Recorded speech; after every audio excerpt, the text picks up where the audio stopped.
अस्सलाम वालेकुम जी, बाखबर सवेरा में आपका खैर मकदम करते हैं और मैं हूं आपके साथ अशफाक इसाक सत्ती और मदीहा नकवी 2 अयाम के लिए हमारे दरमियान मौजूद नहीं होंगी और उनकी कमी पूरी करने के लिए मौजूद हैं आमना खटाना।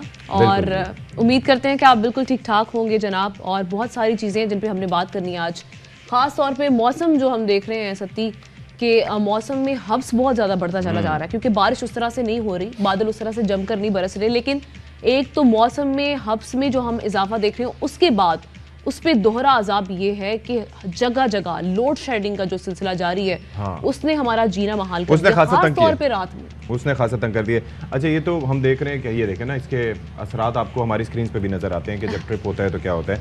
अच्छा, लेकिन मैं आपको बता रहा हूँ कि सबसे देखें, we always talk about the things that bother us, क्योंकि वो जाहिर है कि वो तवातुर से होती हैं, लेकिन जब कोई अच्छी चीज़ हो तो फिर उसको भी करना चाहिए। भाई, पहले गोल्ड मेडल जीता नूह दस्तगीर बट ने, जाहिर है कि वो रेसलिंग और उसके अंदर वेट लिफ्टिंग के अंदर हमारी बड़ी उम्मीदें थी, लेकिन ये जो ट्रैक एंड फील्ड के मुकाबलों में अरशद नदीम ने क्या भाई कमाल दिखाया है, मतलब छाना। कोच के बगैर आप ये देख लें कि क्या कमाल इस तरीके से दिखाया है कि एक बंदा जिसके बारे में कहा जा रहा था कि वो 86 मीटर से आगे शायद ना फेंक सके, लेकिन आप देखें कि उसने 86 फिर 88, और उस वक्त के जबकि उसकी कोहनी और घुटने में तकलीफ थी लगातार, और उसके बावजूद आप ये देखिए, ये इनिशियल थ्रोज थी जो कि यहाँ पर पैरामीटर लगाएंगे, उसके बाद फिर उन्होंने तीसरे तक, वैसे कोई भी ट्रैक एंड फील्ड एथलीट जो होता है उसका हदफ ही होता है कि पहली 3 थ्रोज उसकी अच्छी हों।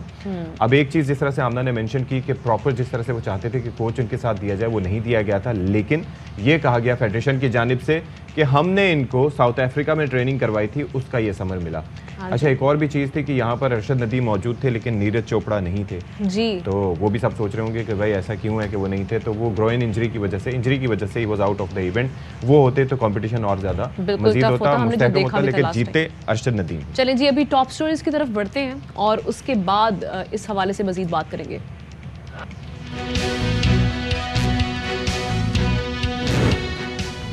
पीटीआई आगाज़ इनकलाब के लिए तैयार, हकीकी आज़ादी जलसे की अहमियत बढ़ गई। इमरान खान फौरी इंतखाबात के लिए पुरएतमाद, कहते हैं मुल्क आज यजीदियत के निर्गे में है। हुक्मरान इत्तेहाद में इख्तलाफात, MQM वादे पूरे ना होने पर परेशान। सिंध एक बार फिर मानसून की लपेट में, कराची समेत सांगड़, ठट्टा, मकली, सुजाबल और दीगर शहरों में हल्की और तेज बारिश। शहर कायद में अगले चंद रोज में शदीद बारिश की पेशगोई, अर्बन फ्लडिंग का खदशा।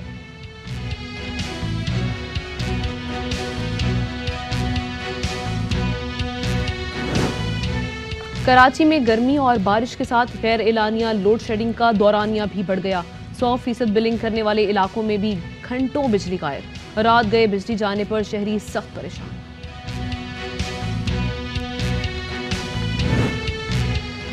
और कराची के इलाके लियारी में खवातीन भी मर्दों के शाना बशाना काम करने लगी। बेहतरीन अंदाज में गाड़ी चलाती हैं। अपने मोहल्ले में ड्राइवर बाजी के नाम से शोहरत हासिल करने वाली माहा नूर बलोच आज हैं बाखबर सवेरा की मेहमान।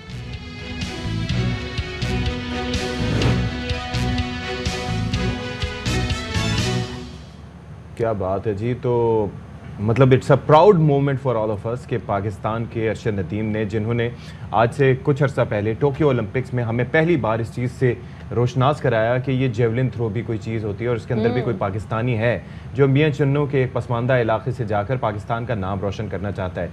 टोक्यो में सारी दुआओं तवक्कुआत के बावजूद एंड में अरशद नदीम उस तरीके से परफॉर्म नहीं कर पाए थे, लेकिन उन्होंने पूरे प्लेटफॉर्म्स पर, दुनिया भर के प्लेटफॉर्म्स पर अपना नाम जो है उसके डंका बजा दिया था। और आज it's a very proud moment for us. हम जी आगे बढ़ते हैं और अब जिस तरह से आगाज़ में हम बात कर रहे थे मौसम की, तो मौसम की कुछ समझ नहीं आ रही, बिकॉज बारिशों का जिस तरह से पेशगोई की गई थी उस तरह से बादल जमकर बरस नहीं रहे, जिसकी वजह से हम देख रहे हैं कि हल्की फुल्की बारिश होती है, जिसके बाद हब्स का राज कायम हो जाता है। बिल्कुल। और कराची के कल कई इलाके ऐसे थे जहाँ पर चंद इलाकों में कुछ देर के लिए बारिश हुई और उसके बाद फिर हब्स शुरू हो गया, और साथ ही साथ उसके बाद बत्ती भी चली गई, यानी बिजली भी गायब हो गई। कई घंटे की लोड शेडिंग हो रही है, और सिर्फ दिन में नहीं, आप ये देखें रात में भी हो रही है ये। हाँ जी, मतलब आप ये देखिए कि बिजली का जाना और रात में कई घंटे तक उसका गायब रहना, इट्स अनबिलीवेबल, अनइमेजिनेबल। उसकी वजह यह है कि उससे जो आपको तकलीफ़ का सामना, कर्ब का सामना करना पड़ता है कि एक तो मौसम हब्सज़दा, जिस तरह से आमना ने बताया,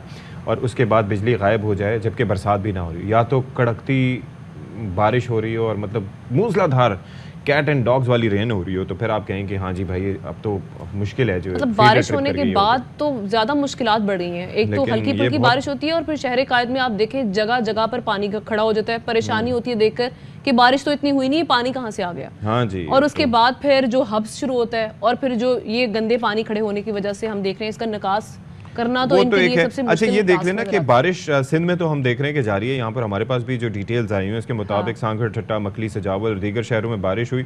अच्छा कराची में यहाँ पर बताया जाता है कि जी मलीर की साइड पर एयरपोर्ट, लांढी, मॉडल कॉलोनी, गुलशन हदीद समेत चंद इलाकों में कुछ देर के लिए बारिश हुई है। तो आज क्या प्रेडिक्शंस हैं, क्या सिचुएशन बनती दिखाई दे रही है, इस पर बात कर लेते हैं। हमारे साथ मौजूद हैं चीफ मेट्रोलॉजिस्ट सरदार सरफराज साहब, जो कि हमारे प्रोग्राम का अक्सर हिस्सा बनते रहते हैं, जीनत बढ़ाते रहते हैं। बहुत शुक्रिया सरदार साहब। दसो जी की सूरत हाल है सर, आज क्या प्रेडिक्शन आप कर रहे हैं, आज होगी बारिश या नहीं होगी? बहुत शुक्रिया। देखिए कराची की हद तक तो हम यही कह सकते हैं कि आज भी लाइट रेन है, कोई ज़्यादा नहीं है। अच्छा। लेकिन कल से इसकी इंटेंसिटी बढ़ेगी, न सिर्फ कराची में बल्कि सारे सिंध में। और कल दोपहर के बाद तेज़ बारिश शुरू होने का इम्कान है। और ख़ासकर ये चूँकि लंबा स्पेल है, असल में जो आपने हब्स वब्स की बात की वो यही है कि कराची के जनूब में उधर इंडियन गुजरात के आसपास एक सर्कुलेशन है हवाओं की बनी हुई, तो उसकी वजह से सी ब्रीज भी उसके अंदर जा रही है। और जाहिर बात है कि जब थोड़ी बारिश होती है, जम की नहीं होती, तो उसके बाद फिर हब्स बढ़ जाते हैं। अच्छा। तो जी ये चूँकि 14 तक चलेगा ये स्पेल, तो इसलिए आज तो इतनी नहीं है, लाइट रेन ही है। कहीं किसी जगह पे मॉडरेट हो जाएगी, जैसे गुज़श्ता कल हुआ, बेशतर जगहों में लाइट रेन हुई, लेकिन 2-3 जगहों में डांडी की तरफ और गुलशन अलीद की तरफ तेज़ हो गई। इसी तरह से आज भी कोई इसी तरह की रहेगी। कराची के मतलब इर्द गिर्द मुज़ाफ़ाती एरिया में तो अच्छी हो जाएगी, लेकिन शहर के अंदर कोई खास तेज़ का इम्कान आज नहीं है। लेकिन कल से ऑनवर्ड फिर है तेज़ का इम्कान। और बिलखुसूस फिर 11 और 12 तारीख को दो जो दिन हो गए, खासकर 12-13 बल्कि मैं ज़्यादा स्पेसिफिक रहूँगा, तो उसमें बहुत ज़्यादा तेज़ स्पेल पर मुतवक्के है। अच्छा, तो ये कहिएगा कि जिस तरह से आप कह रहे हैं कि तेज़ स्पेल भी मुतवक्के है, तो फिर अर्बन फ्लडिंग का खदशा भी है? जी बिल्कुल है अर्बन फ्लडिंग का खदशा, खासकर उन 2 दिनों में। बल्कि आप 3 दिन शामिल कर लें, 11 से लेकर 13 तक जो दिन होंगे उस दौरान में ज़्यादा खदशा रहेगा अर्बन फ्लडिंग का, क्योंकि जो इस स्पेल का हेवीएस्ट पार्ट है वो उन 3 दिनों में है। और अगस्त में क्या देख रहे हैं कि पूरे अगस्त में ये स्पेल रहेगा? ये स्पेल तो खैर 14 तक है और फिर एक आध दिन का वक्फा होगा। आप कह लें 14 की शाम से 15 की शाम वाम तक, और 16 और 17 को फिर एक स्पेल है, तो 2 दिन एक और दिखाई देता है। अच्छा, इसके अंदर अगर हम ओवरसी करें पूरे इस ये जो सिलसिला चल रहा है, तो इसके अंदर सबसे जो क्रिटिकल स्पेल कौन सा हो सकता है आपकी नज़र में, 10 ऑनवर्ड्स या उसके बाद कहीं? ये जो स्पेल है ना जी, ये असल में ये चल रहा था 6 से शुरू हुआ है। सिंध के कुछ एरियाज़ में तो 5 से शुरू हो गया था, लेकिन कोई ऐसा ख़ास अभी इसकी वजह ये है कि ये जो मॉइस्चर पिक कर रहा है ये अरेबियन सी से, जो यहाँ नीचे गुजरात के आसपास कोई हल्का सा लो प्रेशर है, इसकी वजह से हो रही है। ये जो हो रही है ऑन एंड ऑफ, कभी हल्की कभी दरमियानी, किसी जगह पे तेज़ हो जाती है। तो जो दूसरा लो प्रेशर है वो इस वक्त ईस्टर्न इंडिया पे मौजूद है, ट्रेनिंग या बंगाल पर, तो वो जब मूव करके आगे आएगा यानी 10 से ऑनवर्ड, तो फिर बारिश में तेजी आएगी। सिंध के तमामी डिस्ट्रिक्ट्स में तेज़ बारिश फिर मुतवक्की है। अच्छा जी, में तो वो जो 3 दिन होंगे 11, 12, 13 उसमें ज़्यादा तेज़ स्पेल मुतवक्की है। चले जी, हम आपसे रब्ता करते रहेंगे, मज़ीद मालूमात भी लेते रहेंगे कि भाई क्या होने जा रहा है। बहुत शुक्रिया सरदार सरफराज हमारे साथ मौजूद थे और वो बता रहे हैं कि भाई ये इसमें भी भारत का हाथ है। आप देख लें कि जो भी यहाँ पर बारिशें होती हैं तो वो स्पेल सारे उधर से आते हैं, तो कहीं वो कोई साजिश ना कर रहा हो, तो we have to look at it. ये भी कोई जो है वो बैरूनी साजिश दिखाई देती है और भारत इसमें मुलव्विस दिखाई देता है, चाहते या ना चाहते हुए। तो बहरहाल बारिश के हवाले से तो हम आपको अपडेट करते रहेंगे। अब हम बात करने जा रहे हैं आमना खटाना के फेवरेट टॉपिक पे, जो कि है लोड शेडिंग। मेरा फेवरेट नहीं, ये पूरी आवाम का मसला बना हुआ है, सब लोग रो रहे हैं। खास तौर पे कराची के जो वासी हैं उनके लिए तो बहुत बड़ी मुश्किल बन चुकी हुई है, क्योंकि के इलेक्ट्रिक ने जो जुल्म ढाए हुए हैं वो सबके सामने है। आप पूरे बिल्स जो हैं वो वसूल कर रहे हैं, आप देखें। मैं वही देख रही हूं। और मैं पता है क्या कर रहा था कि यूनिट्स जो थे ना, उनका पिछले बिल के यूनिट से एक तकाबली जायजा ले रहा था कि व्हाट्स द डिफरेंस। तो यूनिट्स कम थे और बिल ज्यादा था, तो भाई कमाल। तो फिर अवाम क्यों ना जवाब मांगे, क्योंकि अवाम यही पूछ रही है कि जहां पर 100% बिल्स जहां पर आ रहे हैं, अगर वो भी पे कर रहे हैं, उसके बाद बिजली नहीं मिल रही, तो फिर हम क्यों पे कर रहे हैं बिल्स? सो इस पे एक रिपोर्ट देखते हैं कि क्या सूरत हाल है शहर कायद कराची में लोड शेडिंग की, वो देखते हैं।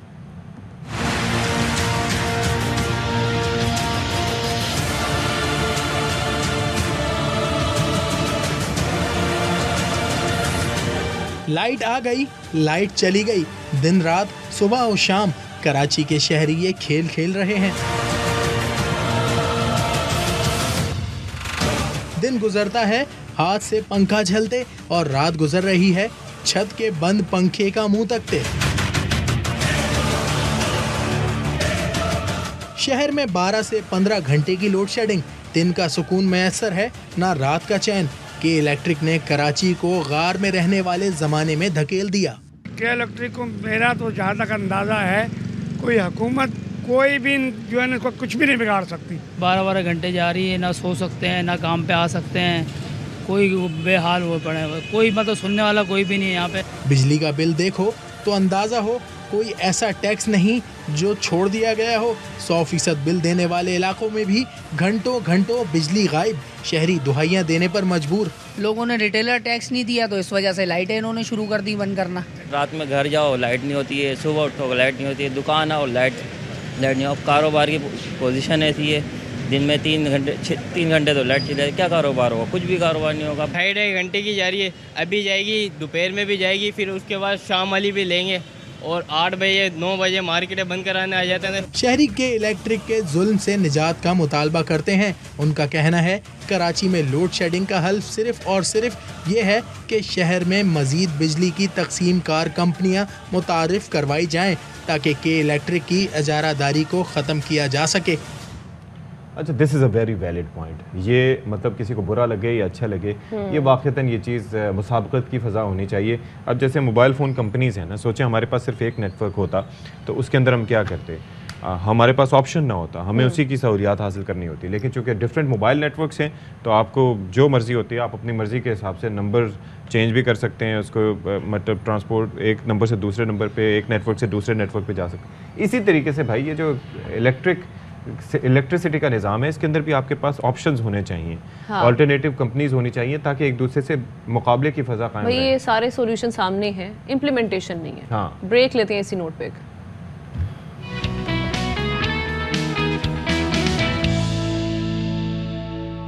अगेन और जनाब, जिस तरह से हम देख रहे हैं कि आजकल जो दौर आ चुका है जिसमें हम गैजेट्स देख रहे हैं, मोबाइल फ़ोन्स देख रहे हैं और टेक्नोलॉजी का टाइम आ गया हुआ है, सोशल मीडिया का टाइम आ गया हुआ है, तो हर बंदा अपनी अपनी लाइफ में इतना बिजी हो चुका हुआ है, वो चाहे वालिदैन हो, वो चाहे बच्चे हों, क्योंकि वालिदैन भी कहते हैं कि बच्चों को पकड़ा दो मोबाइल फ़ोन या उनको पकड़ा दो कोई भी गैजेट और वो उस पर लगे रहें, गेम्स खेलें ताकि हमें ना कोई तंग करे।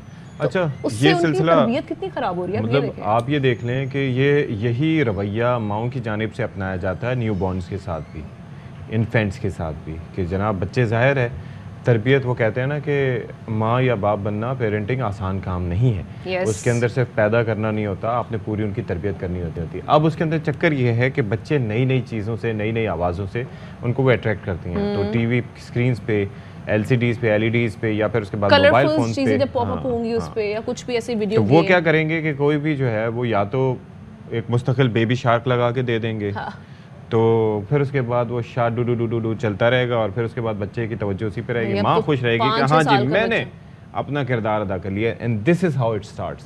आप ये छोड़ें, 5-6 साल का बच्चा बेबी शार्क छोड़कर वो पबजी पर आ गया हुआ है। हाँ जी, तो पबजी जब खेलेंगे तो फिर आपके सामने ये क्या नताइज सामने आते हैं। मतलब हमें उन बंदूकों के नाम नहीं पता होते जिनके बच्चों को पता होते हैं। उनको लोड रीलोड कैसे करना है, कैसे निशाना बांधना है, स्ट्रेटेजी कैसे करनी है, और फिर वहाँ पर जाके जिस तरह से गेम्स में बच्चे पढ़ते हैं तो वहाँ पर जिस तरह की लैंग्वेज इधर उधर से यूज़ हो रही होती है तो बड़ी तालीम बालिग़ा बच्चों की हो जाती है। अच्छा, ये एक चीज़ तो है कि उनके जो जहन पे ज़हनी नशोनुमा जो रुक जाती है वो तो एक अलग चीज़ है, उस पे जो जहन पे जो इम्पैक्ट पड़ा है वो एक अलग चीज़ है।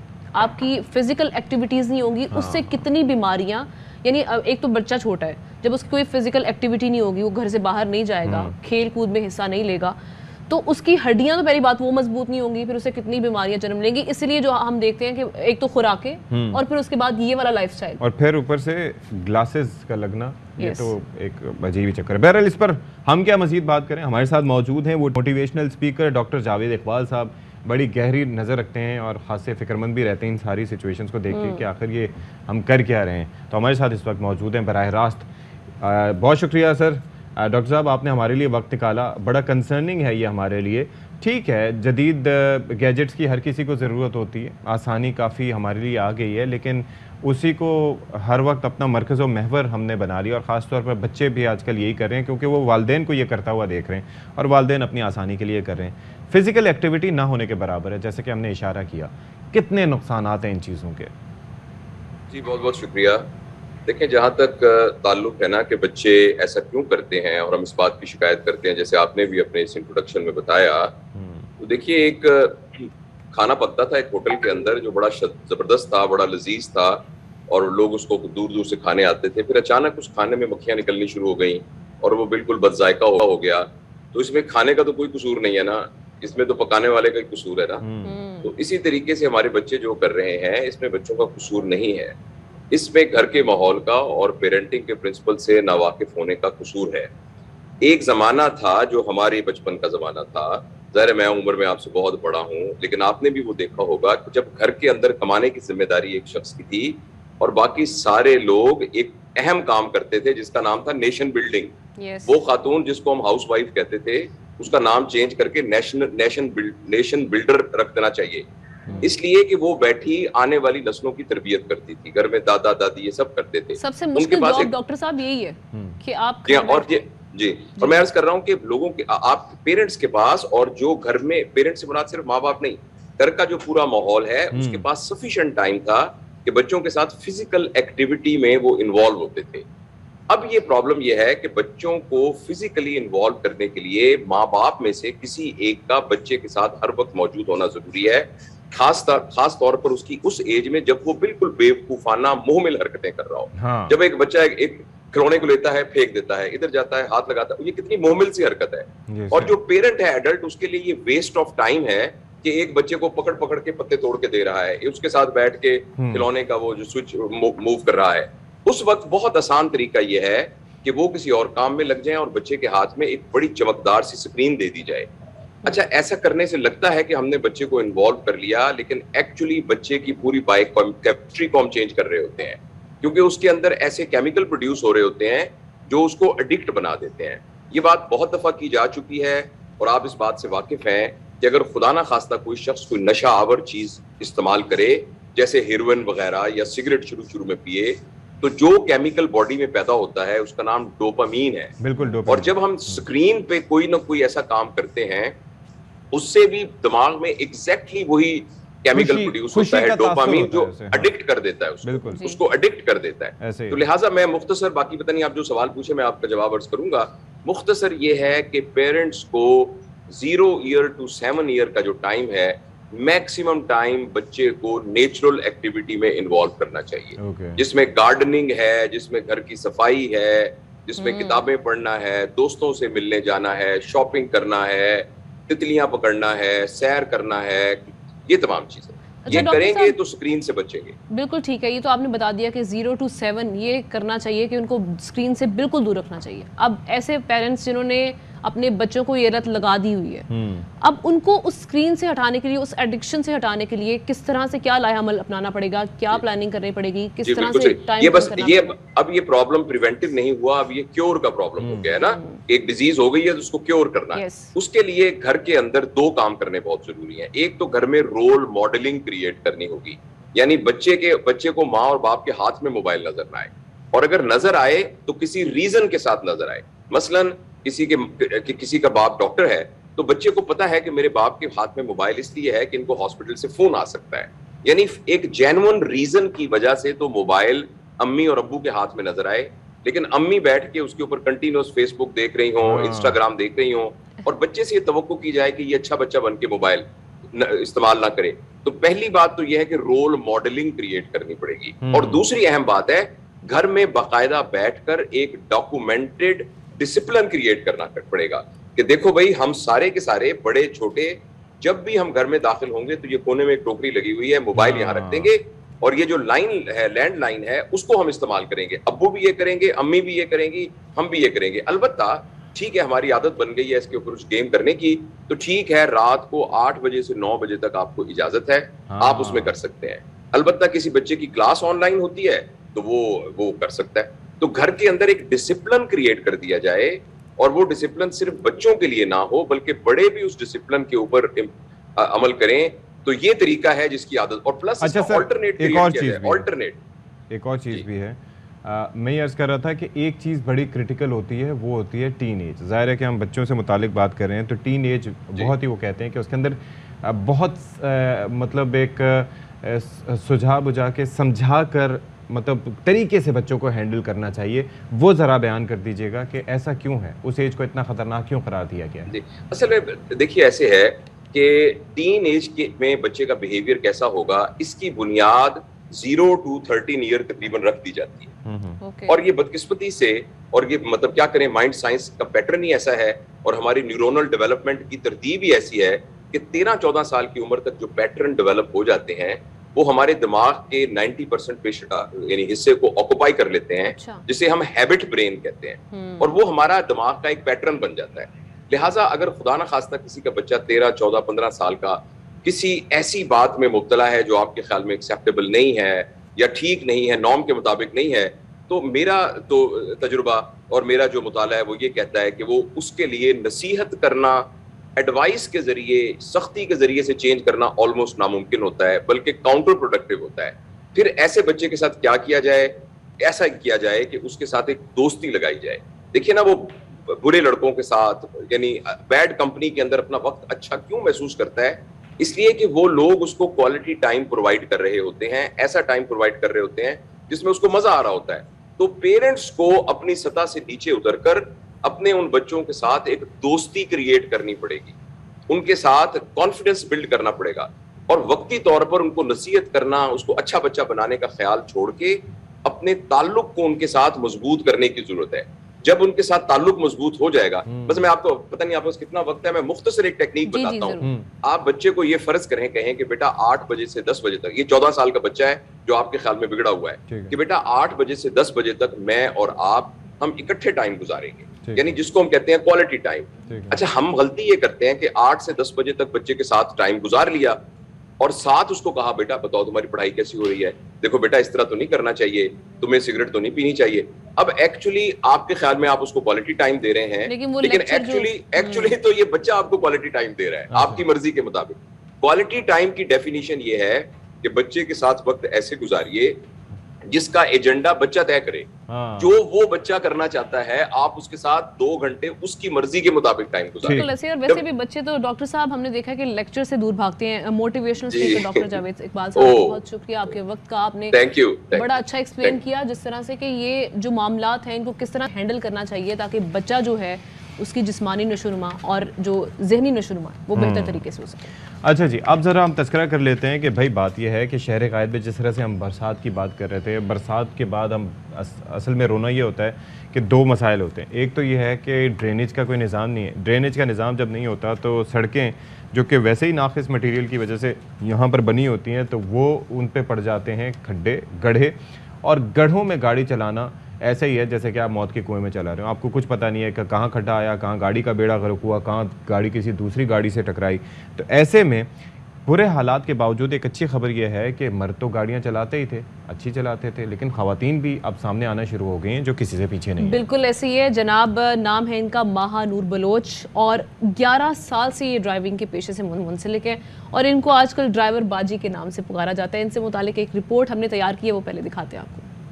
नहीं, रिपोर्ट तैयार करने की क्या ज़रूरत है जब माहा हमारे साथ स्टूडियोज़ में मौजूद हैं, तो why would we share a report. तो माहा हमारे साथ स्टूडियोज़ में, बहुत शुक्रिया माहा बलोच, आपने हमारे लिए वक्त निकाला। भाई बात यह है कि ये ड्राइविंग के हवाले से वैसे तो कैजुअली तो हमने देखा है कि आजकल लड़कियाँ स्कूटी भी चला रही होती हैं और ऐसे कर रही होती हैं, लेकिन एक इस तरीके से कि शोभा जो ड्राइविंग का है उसके अंदर किसी खातून का आना ये एक डिफरेंट चीज़ है। तो ये कैसे शुरू किया आपने ये सारा सफ़र? ये शुरू किया मैंने 2010 से। 2010 से 12 साल 2010 से मैंने ड्राइविंग सीखी और वो मोहल्ले के लड़कों से सीखी। अच्छा, आस पड़ोस में जितने भी लड़के थे, उस सबसे पहले मैंने एक छोटी सी FX ली थी। अच्छा, वो ज़बरदस्त गाड़ी है। बहुत ज़बरदस्त गाड़ी और बहुत अच्छी गाड़ी थी, आज तक मुझे याद आती है क्योंकि और फिर उस पर मैंने सब किसी को बोल दिया भाई ज़रा थोड़ा ट्राई करा दो थोड़ा, उसमें वो ठीक है। शौक तो मुझे खुद था, मैं अपने बाबा को देखती थी कि मैं भी कभी गाड़ी चलाऊंगी, ठीक है, बस शौक था, एक दिमाग में एक बात थी कि कभी मैं भी चलाऊंगी। लेकिन उसको उजागर मेरे बेटे ने किया, मेरे बड़े बेटे मुर्तज़ा ने। जब उसको मैं स्कूल छोड़ने बस पे जाती थी तो वो मुझे बोल रहा था कि हम अपनी गाड़ी पे कब आएंगे। जब उसने ये बोला, हाँ, जब उसने ये बोला तो वो चीज मेरे अंदर उतर गई कि कोशिश करने में कोई हर्ज नहीं है, अल्लाह पाक देगा, अल्लाह पाक रास्ते निकालेगा। तो मैंने गाड़ी लेने की कोशिश कर दी, क्योंकि अगर गाड़ी चलानी है तो पहले गाड़ी लेनी पड़ेगी। तो उसमें मैंने गाड़ी चलाना स्टार्ट कर दिया। और जब मैं अपने बच्चे को पिक एंड ड्रॉप करने लगी तो आस पड़ोस की मेरी फ्रेंड है या आस पड़ोस के लोग थे, उन्होंने बोला तो हमारे बच्चे को भी ले जाओ, हम तुम्हें कन्वेंस दे देंगे, इससे तुम्हारी रोजीज भी चल पड़ेगी, तुम्हारे फ्यूल के पैसे भी आ जाएंगे। तो मैंने भी सोचा हाँ ये भी सही है, व्हाई नॉट, वेलकम, ऐसा भी अच्छा है। फिर वहाँ से मैंने पिक एंड ड्रॉप शुरू किया। फिर उसके बाद 2012 में मेरी खुला हो गई, मैं अलग हो गई अपने हस्बैंड से। फिर ये मेरा फील्ड बन गया। ओके, फिर आपने कहा कि अब चलो एक तरीकेकार आ गया, एक हुनर मेरे हाथ में है, जो चीज मेरे पास है, ताकि मैं ब्यूटिशियन भी हूँ, मैं अच्छी कुक भी हूँ, लेकिन मुझे ड्राइविंग फील्ड ज्यादा अच्छा लगा। उसमें इसलिए मुझे अच्छा लगा कि मेरे बच्चे मेरे साथ सेव होते थे। मैं उनको वैन वालों के हवाले करती या रक्शे में भेजती तो मैं खुद उनको पिक एंड ड्रॉप। अच्छा, लेकिन वहाँ कहीं ना कहीं कोई इंटरेस्ट भी आपका ऐसा होगा, क्योंकि शौक भी होगा, बिकॉज जिस तरह से हम देखते हैं बहुत सारी खवातीन हैं जो ड्राइव करती हैं, लेकिन जब भी हम देखते हैं कि गलत कोई किसी तरीके से ड्राइव कर रहा है तो एक ही जहन में बात आती है कि जी एक खातून होगी आगे गाड़ी में, और ऐसा होता भी है। तो आपके अंदर ये परफेक्शन किस तरह से आई, मतलब ये शौक होगा डेफिनेटली इसके पीछे, और उसके अलावा क्या क्या करती रही आप उसके बाद? इसके बाद मैं गाड़ी, यानी कि गाड़ी से मेरा इश्क हो गया। अच्छा, बिल्कुल मेरा दिल हो गया। अगर गाड़ी किसी और की भी मैली होती है या वो खड्डे में मार देता है तो यानी कि मेरे दिल से आवाज़ निकलती है, अब वो गाड़ी को इसने तकलीफ दे दी। मैं जहाँ पे भी काम करती हूँ, जिस जगह पे भी काम करती हूँ ड्राइविंग के हवाले से, तो उनको मैं पहले बता देती हूँ कि गाड़ी की चाबी आपने मुझे दी है, मैं किसी दूसरे बंदे को नहीं दे सकती, क्योंकि मैं अपने सेटअप पे चलाती हूँ।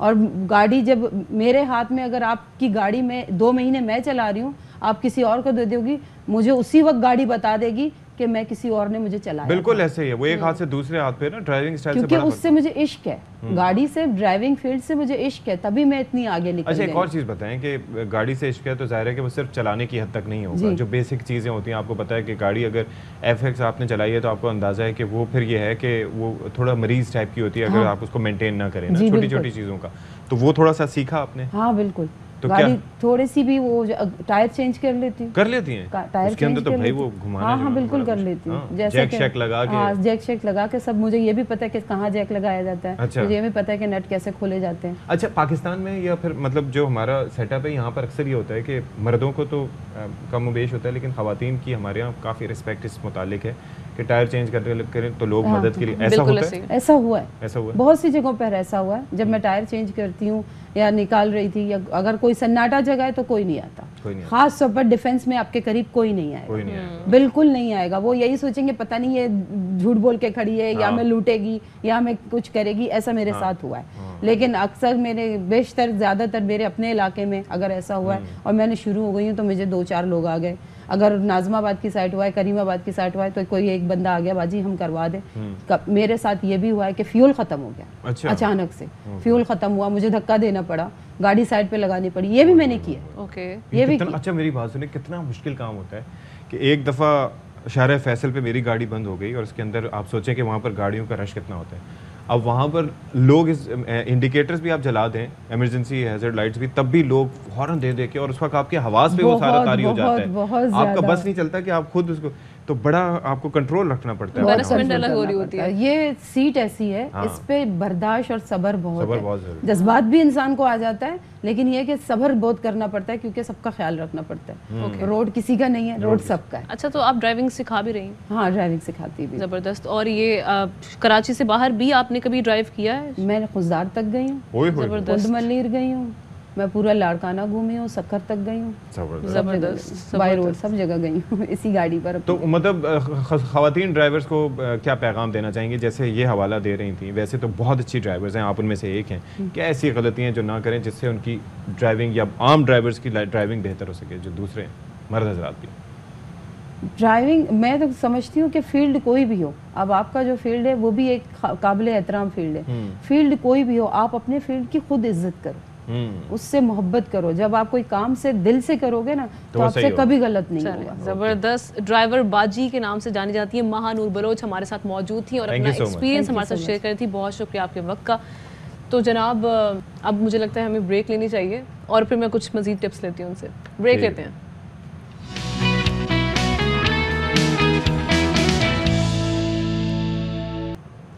Welcome back once again. और अब हम बात करते हैं, थोड़ी सी सियासत की बात कर लेते हैं। सुबह से सियासत पे बात नहीं हुई और आपको पता है मेरा पसंदीदा टॉपिक में से एक ही टॉपिक भी है, स्पोर्ट्स के अलावा भी।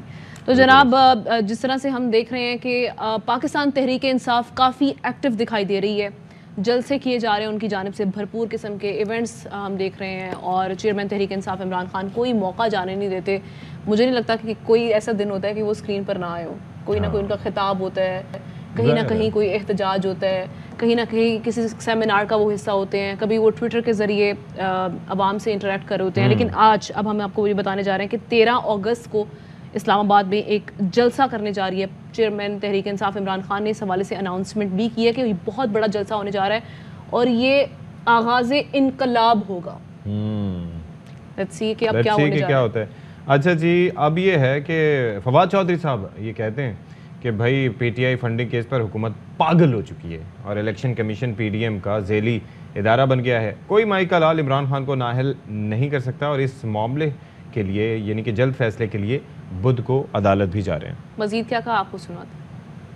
वो जो सिगरेट चोर सेक्रेटरी इन्फेक्शन जो PMLN की हैं, बदकिस्मती से पाकिस्तान की वज़ीर इत्तलात भी है, बढ़ बढ़ के ऐसे बातें कर रही है कि जैसे पता नहीं कितने अरब रुपए जो हैं वो ट्रांसफ़र हो गए हैं। सो टोटल पैसा जो है जो ट्रांसफ़र हुआ इन 13 अकाउंट्स में वो 2 करोड़ रुपया है। वो डिक्लेयर्ड अकाउंट्स हैं सारे के सारे और ये अकाउंट्स खोले गए थे 2013 के इंतखाबात में जो हमारे एक्सपेंसेस थे उसके लिए। इलेक्शन कमीशन वैसे तो 11-11 बजे रात खुलता है लोगों को मवाद देने के लिए PTI के ख़िलाफ़। पहले इन्होंने 1,15,000 वोटर जो था उसको मुर्दा डिक्लेयर कर दिया, फिर कल जो है वो ज़िंदा हो गया। इलेक्शन कमीशन ना सिर्फ ये कि जानबदार है, ना सिर्फ ये कि ये मिला हुआ है, बल्कि इंतहाई नाअहल लोगों पर भी मुश्तमिल है। किस माई के लाल में ज़रूरत है कि इमरान खान को डिस्क्वालीफाई करें? इमरान खान के बगैर पाकिस्तान की सियासत क्या है? ये तो वन वर्सेस रेस्ट है। चलिए जी, फवाद चौधरी साहब ये कह रहे हैं कि नून लीग और PP फंडिंग केस के जल्द फैसले के लिए बुध को वो अदालत जा रहे हैं, ऐसा उनका ये उन्होंने फैसला किया है। अच्छा, दूसरी जानिब हम ये देख रहे हैं कि हुक्मरान इत्तेहाद यानी PDM जो है उसमें काफ़ी एक तो चैलेंजेस का सामना तो है ही, लेकिन जिस तरह से इत्तेहादी हैं MKM ख़ास तौर पे वो नाराज़ दिखाई दे रही है। जिस तरह से वो पहले तहरीक इंसाफ की गवर्नमेंट के साथ ही उनकी जानिब से ये कहा जा रहा है कि हमारे साथ जो वादे किए गए थे ना वो पूरे नहीं हो रहे और अगर ऐसा हुआ तो फिर हम अपना फैसला रखने का हक रखते हैं। वसीम अख्तर साहब ने इस हवाले से क्या गुफ्तगू की वो आपको सुनाते हैं। PTI को आजमाया, PTI ने कोई डिलीवरी नहीं की। हमने बड़े सोच समझ के फैसला किया। उस वक्त खदशात थे, मियाँ शहबाज शरीफ आसिफ साहब के कहने पे, बिलावल साहब के कहने पे, मौलाना फजल रहमान साहब के कहने पे ये एग्रीमेंट किए, वादे हुए थे, अमल नहीं किया गया तो राब्ता कमेटी कोई ना कोई इंशाल्लाह फैसला करेगी। MKM की इम्पोर्टेंस आज भी ये 7 वोट 70 वोट की तरह हैं। जितने भी लोग इस पार्टी से निकल के गए हैं उनके लिए दरवाजे खुले हैं, आ जाएं, उसी तरह जद्दोजहद करते हैं, उसी मुकाम पे लेके आते हैं। अच्छा जी, तो अब इस तमाम तर सूरत हाल पर तजिया ज़रा ले लेते हैं। सीनियर तजियाकार मज़हर अब्बास साहब हमारे साथ मौजूद हैं। बहुत शुक्रिया and very good morning sir, आप हमारे साथ मौजूद हैं, आपने अपने वक्त निकाला। ये बताइएगा कि इस वक्त जो मुल्क की जियो पॉलिटिकल सिचुएशन है, जो मुआशी हालात हैं, मुआशी हालात में कहूँ तो थोड़ी सी अब चीज़ें बेहतरी तो नहीं, लेकिन यह है कि स्टेबिलिटी की तरफ जाती हुई कुछ दिखाई दे रही हैं। ऐसे में आपको लगता है कि खान साहब जो कह रहे हैं कि अब आगाज़ इनकलाब होगा और 13 अगस्त से वो उसका आगाज़ करने जा रहे हैं, तो आपको लगता है कि ये वाक़तन हालात उस तरफ जा रहे हैं? खैर, मेरा ख्याल है माशी सूरत हाल तो ऐसी है कि आप यूं समझ लें कि वेंटिलेटर से ऑक्सीजन पर आ गए हैं। हाँ। और बाकी सियासी सूरत हाल ऐसी है कि ऑक्सीजन से हम वेंटिलेटर पे जाने वाले हैं। तो क्योंकि जब तक सियासी ठहराव नहीं आएगा हमारे अंदर, आप सिर्फ जबान जो एक दूसरे के खिलाफ इस्तेमाल हो रही है उसी को अगर उसी का एक जायजा ले लें और उस पर एक पैकेज बनाएं तो आपको अंदाजा हो जाएगा कि किस तरह की जबान जो है अब इस्तेमाल हो रही है, तू तड़ा, और इससे नीचे हम आ नहीं रहे। ऐसे अच्छा सर, अब एक चीज ये भी है कि अब तो सहाफ़ी भी इस तरह की जुबान इस तरह की इस्तेमाल भी कर रहे हैं, और दूसरा से जो सियासी कारकुन है वो भी ऐसे ही कर रहे हैं। क्योंकि बदकिस्मती से हमारे बहुत से सहाफ़ी या तजज़ियाकार या मैं क्या कहूँ, वो सहाफ़ी से सियासी कारकुन बन गए हैं और सियासी कारकुन सहाफ़ी नजर आ रहे हैं। ठीक है, ये जो सूरत हाल है ये जाहिर है हम सबके सोचने की है। लेकिन इस वक्त जो टेंशन बिल्ड हो रही है वो एक तरफ इमरान खान मेरा ख्याल है 25 मई के बाद एक तकरीबन 2 माह के गैप के बाद एक नई तहरीक का आगाज़ करने जा रहे हैं। वो तहरीक की क्या शक्ल होगी वो हम देखते हैं। क्या फिर एक धरना होगा, लॉन्ग मार्च होगा, हड़तालें होंगी, क्या करेंगे वो हमने देखना है कि क्योंकि वो आगाज़ इनकलाब का उन्होंने नाम दिया है, तो देखना है कि आगाज़ इनकलाब, क्योंकि इनकलाब बहुत बड़ा लफ्ज़ होता है, हम बहुत आसानी से उसको कह देते हैं, लेकिन देखना यह है कि वो क्या करते हैं, वो क्या लाएमल वो करते हैं। दूसरी तरफ PDM भी एक मुखालिफ बयानियाँ लेके चल रही है। वो उनकी पूरी कोशिश है कि इमरान खान को तोशाखाना केस में जो है वो नाअहल करार दिलवाएं, और साथ में ममनुआ फंडिंग केस जो है उसके हवाले से भी रेफरेंस जो है आइंदा हफ्ते तक जो है वो फाइल करेंगे। अब सारी सूरत हाल ये है कि एक कानूनी रास्ता है, एक कानूनी जो है नुक्ता नज़र सामने आ रहा है और एक सियासी नुक्ता नज़र सामने आ रहा है। जिस तरह टारगेट इलेक्शन कमीशन है, खासतौर पर चीफ इलेक्शन कमिश्नर हैं, अब वो उनको मुस्तफ़ी करवाने के लिए पूरा जोर लगा रहे हैं, दबाव डाल रहे हैं। अब देखना ये कि फवाद चौधरी साहब ने ये तो कहा है कि अदालत जा रहे हैं, लेकिन क्या जो मुकदमा, जो केस उन्होंने जो पिटीशन वापस ली है सुप्रीम जुडिशल काउंसिल में जाने के लिए, वो कब फाइल होने जा रही है? क्योंकि इलेक्शन कमिश्नर को तो आप सिर्फ 2 ही सूरतों में हटा सकते हैं, या तो सुप्रीम जुडिशल काउंसिल के थ्रू, या ये कि वो खुद मुस्तैफी हो जाए। अब खुद मुस्तैफी होते हुए तो वो नजर नहीं आ रहे राजा सिकंदर सुल्तान, क्योंकि उनकी भी अपनी एक पोजीशन है, वो समझते हैं वो जो काम कर रहे हैं वो बिल्कुल दुरुस्त कर रहे हैं। दूसरा तरीका यह है कि सुप्रीम जुडिशल काउंसिल जाए। अब सुप्रीम जुडिशल काउंसिल जो पहले उनकी पिटीशन थी वो बहुत कमजोर थी, वो मुझे बाजी नजर में बहुत कमजोर नजर आ रही थी, क्योंकि उसका ताल्लुक सिर्फ ममनुआ फंडिंग केस के फैसले से था। लेकिन अगर आप चीफ इलेक्शन कमिश्नर पर कोई केस बनाने जा रहे हैं, मतलब सुप्रीम जुडिशल काउंसिल में जब आप जाएंगे तो आपको वो साबित भी करना पड़ेगा, जो आप बिल्कुल साबित करना पड़ेगा। अब्बास साहब, बहुत शुक्रिया आपके वक्त का, अपना तज्जिया पेश कर रहे थे। सवाल ब्रेक लेते हैं जी, ब्रेक के बाद आएंगे।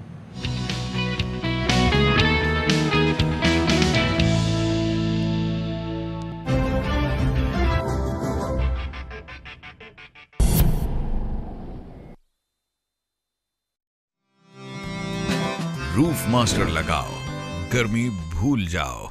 मास्टर पेंट्स, टोकन के बगैर पेंट्स बनाने वाला वाहिद ब्रांड। स्कूल के नोट्स से यूनिवर्सिटी के हर प्रोजेक्ट तक, पॉइंट की बात यह है कि पॉइंटर तो बस डॉलर है।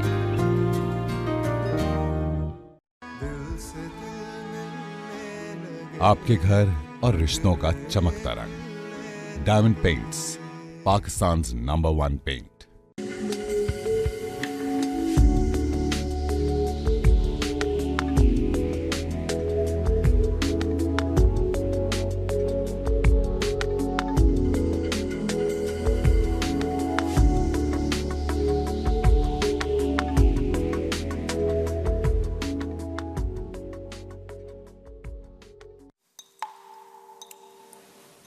मैं इन रंगों को देखती नहीं, सुन सकती हूँ, जी सकती हूँ। निपॉन पेंट के साथ। Nippon paint, Asia's #1 paint brand.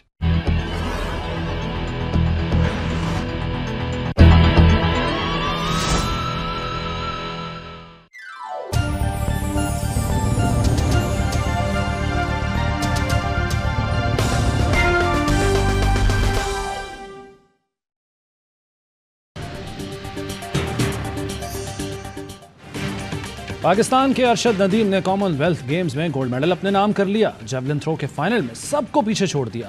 90.18 metre की थ्रो करके कॉमनवेल्थ गेम्स का नया रिकॉर्ड भी कायम कर दिया। अरशद नदीम के घर पर जश्न, मिठाइयां तकसीम। अरशद का कहना है इंजरी के बायस चौथी थ्रो के बाद तकलीफ बढ़ गई, लेकिन सामने गोल्ड मेडल नजर आ रहा था।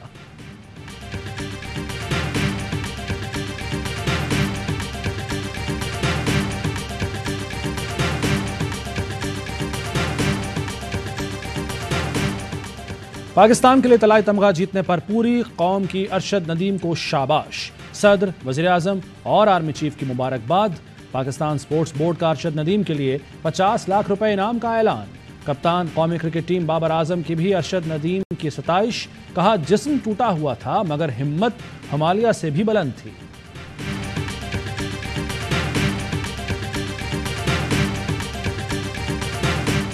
मुल्क में फौरी इलेक्शन को कोई नहीं रोक सकता। जिन्हें गलतफहमी है जल्द दूर हो जाएगी। आवाम अब आम इंतखाबात के मुतालबे से पीछे नहीं हटेंगे। इमरान खान कहते हैं 13 अगस्त का जलसा आगाज इनकलाब होगा। हकीकी आज़ादी जलसे में फस्तायत से निमटने के मंसूबे का ऐलान करूंगा। हर दौर का अपना यजीद होता है। पाकिस्तान आज यजीदियत के नरगे में है। मुजरिमों का गिरोह अमरीकी साजिश के जरिए हुकूमत में लाया गया।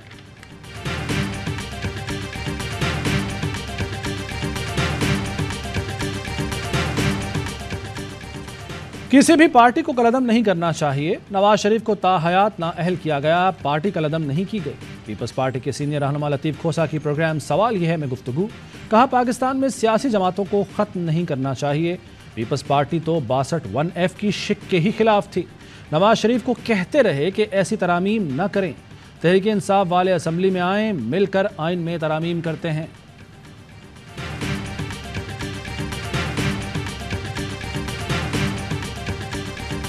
कोरोना के वार जारी, 628 नए केस रिपोर्ट। शरह 3.23% रही। 24 घंटों के दौरान कोरोना के 3 मरीज इंतकाल कर गए। जेरे इलाज 163 मरीजों की हालत तशवीशनाक है।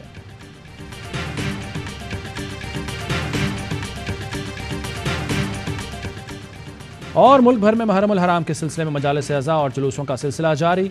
लाहौर में मरकजी मातमी जुलूस निकलसन रोड, कराची में नुमाइश चौरंगी से बरामद होगा। जुलूस के रास्तों पर सिक्योरिटी के सख्त इंतजाम किए गए हैं।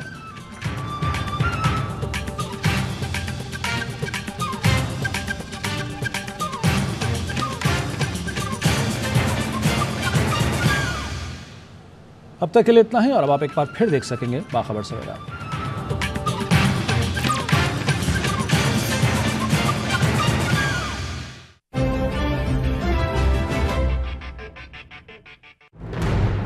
अदम-ए-एतमाद लाना एक आईनी हक है। वो हमने तो नहीं कोई उनके खिलाफ वोट डाला। सर आप लोग ना होते तो अदम-ए-एतमाद नहीं आती। राजा साहब आप भी जानते हैं ये बात में। आज भी मेरी बात हो रही थी खान साहब से कि आप डेट तय करें, हमने इस हुकूमत को घर कब भेजना। किस तरह थोड़ा वोट ऑफ कॉन्फिडेंस लें। और अगर उन्हें वोट ऑफ कॉन्फिडेंस ले लिया फिर नहीं लेंगे। हम लाएंगे उस वक्त जब हमें पता होगा ये नहीं ला सकते। कराची बहुत बड़ा शहर है, उसके मसाइल बहुत होंगे, लेकिन कोई प्लान है इसको करने का या हर बारिश के बाद ज्यादा बारिश आता है, पानी आता है कि प्रेस कॉन्फ्रेंस होगी? इमरान खान को छोड़ने का दबाव है? कोई दबाव नहीं। मैं खुदा को गवाह बना के कहता हूँ ये सब लोग अगर पैसे देकर या टिकट देकर आप बंदे तोड़ के किसी की हुकूमत गिरा के अपनी हुकूमत बना, वो गलत है। वो गलत तब्दीली आ गई है कि कारा साहब ने गलती को तस्लीम कर। देखिए ऑफ द रिकॉर्ड बीट जुमेरात रात 8:03 पे सिर्फ ARY न्यूज।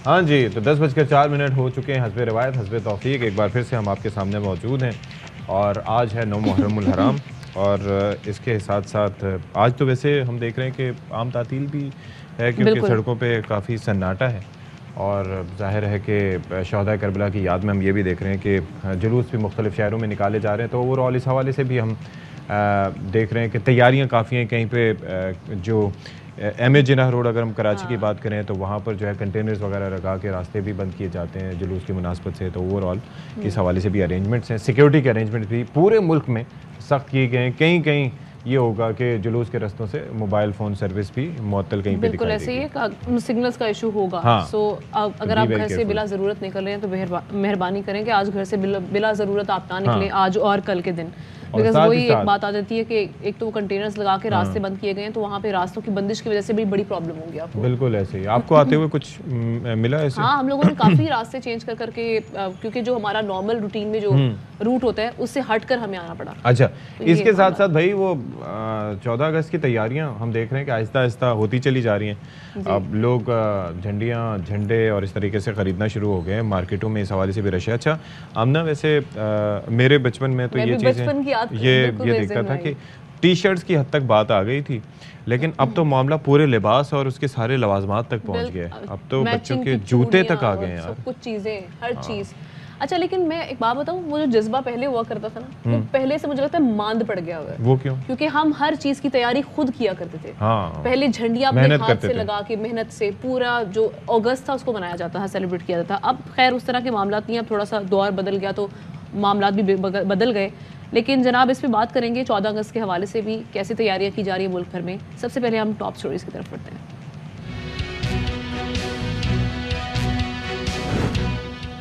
पूरे मुल्क में जश्न आज़ादी की डायमंड जुबली मनाने की तैयारियों में तेजी, शहर शहर जश्न की तैयारी, जगह जगह स्टॉल सज गए, झंडियां, झंडे, सब्ज रंग के बच्चों के कपड़े और दीगर सामान दस्तयाब। अज़्म और हौसला बुलंद हो तो जिंदगी में आने वाली मुश्किलात कोई हैसियत नहीं रखती। यतीम खाने में पलने वाले दो भाई सबके लिए मिसाल बन गए, एक आर्मी ऑफिसर और दूसरा केमिस्ट्री में एमफिल की डिग्री हासिल करने में कामयाब।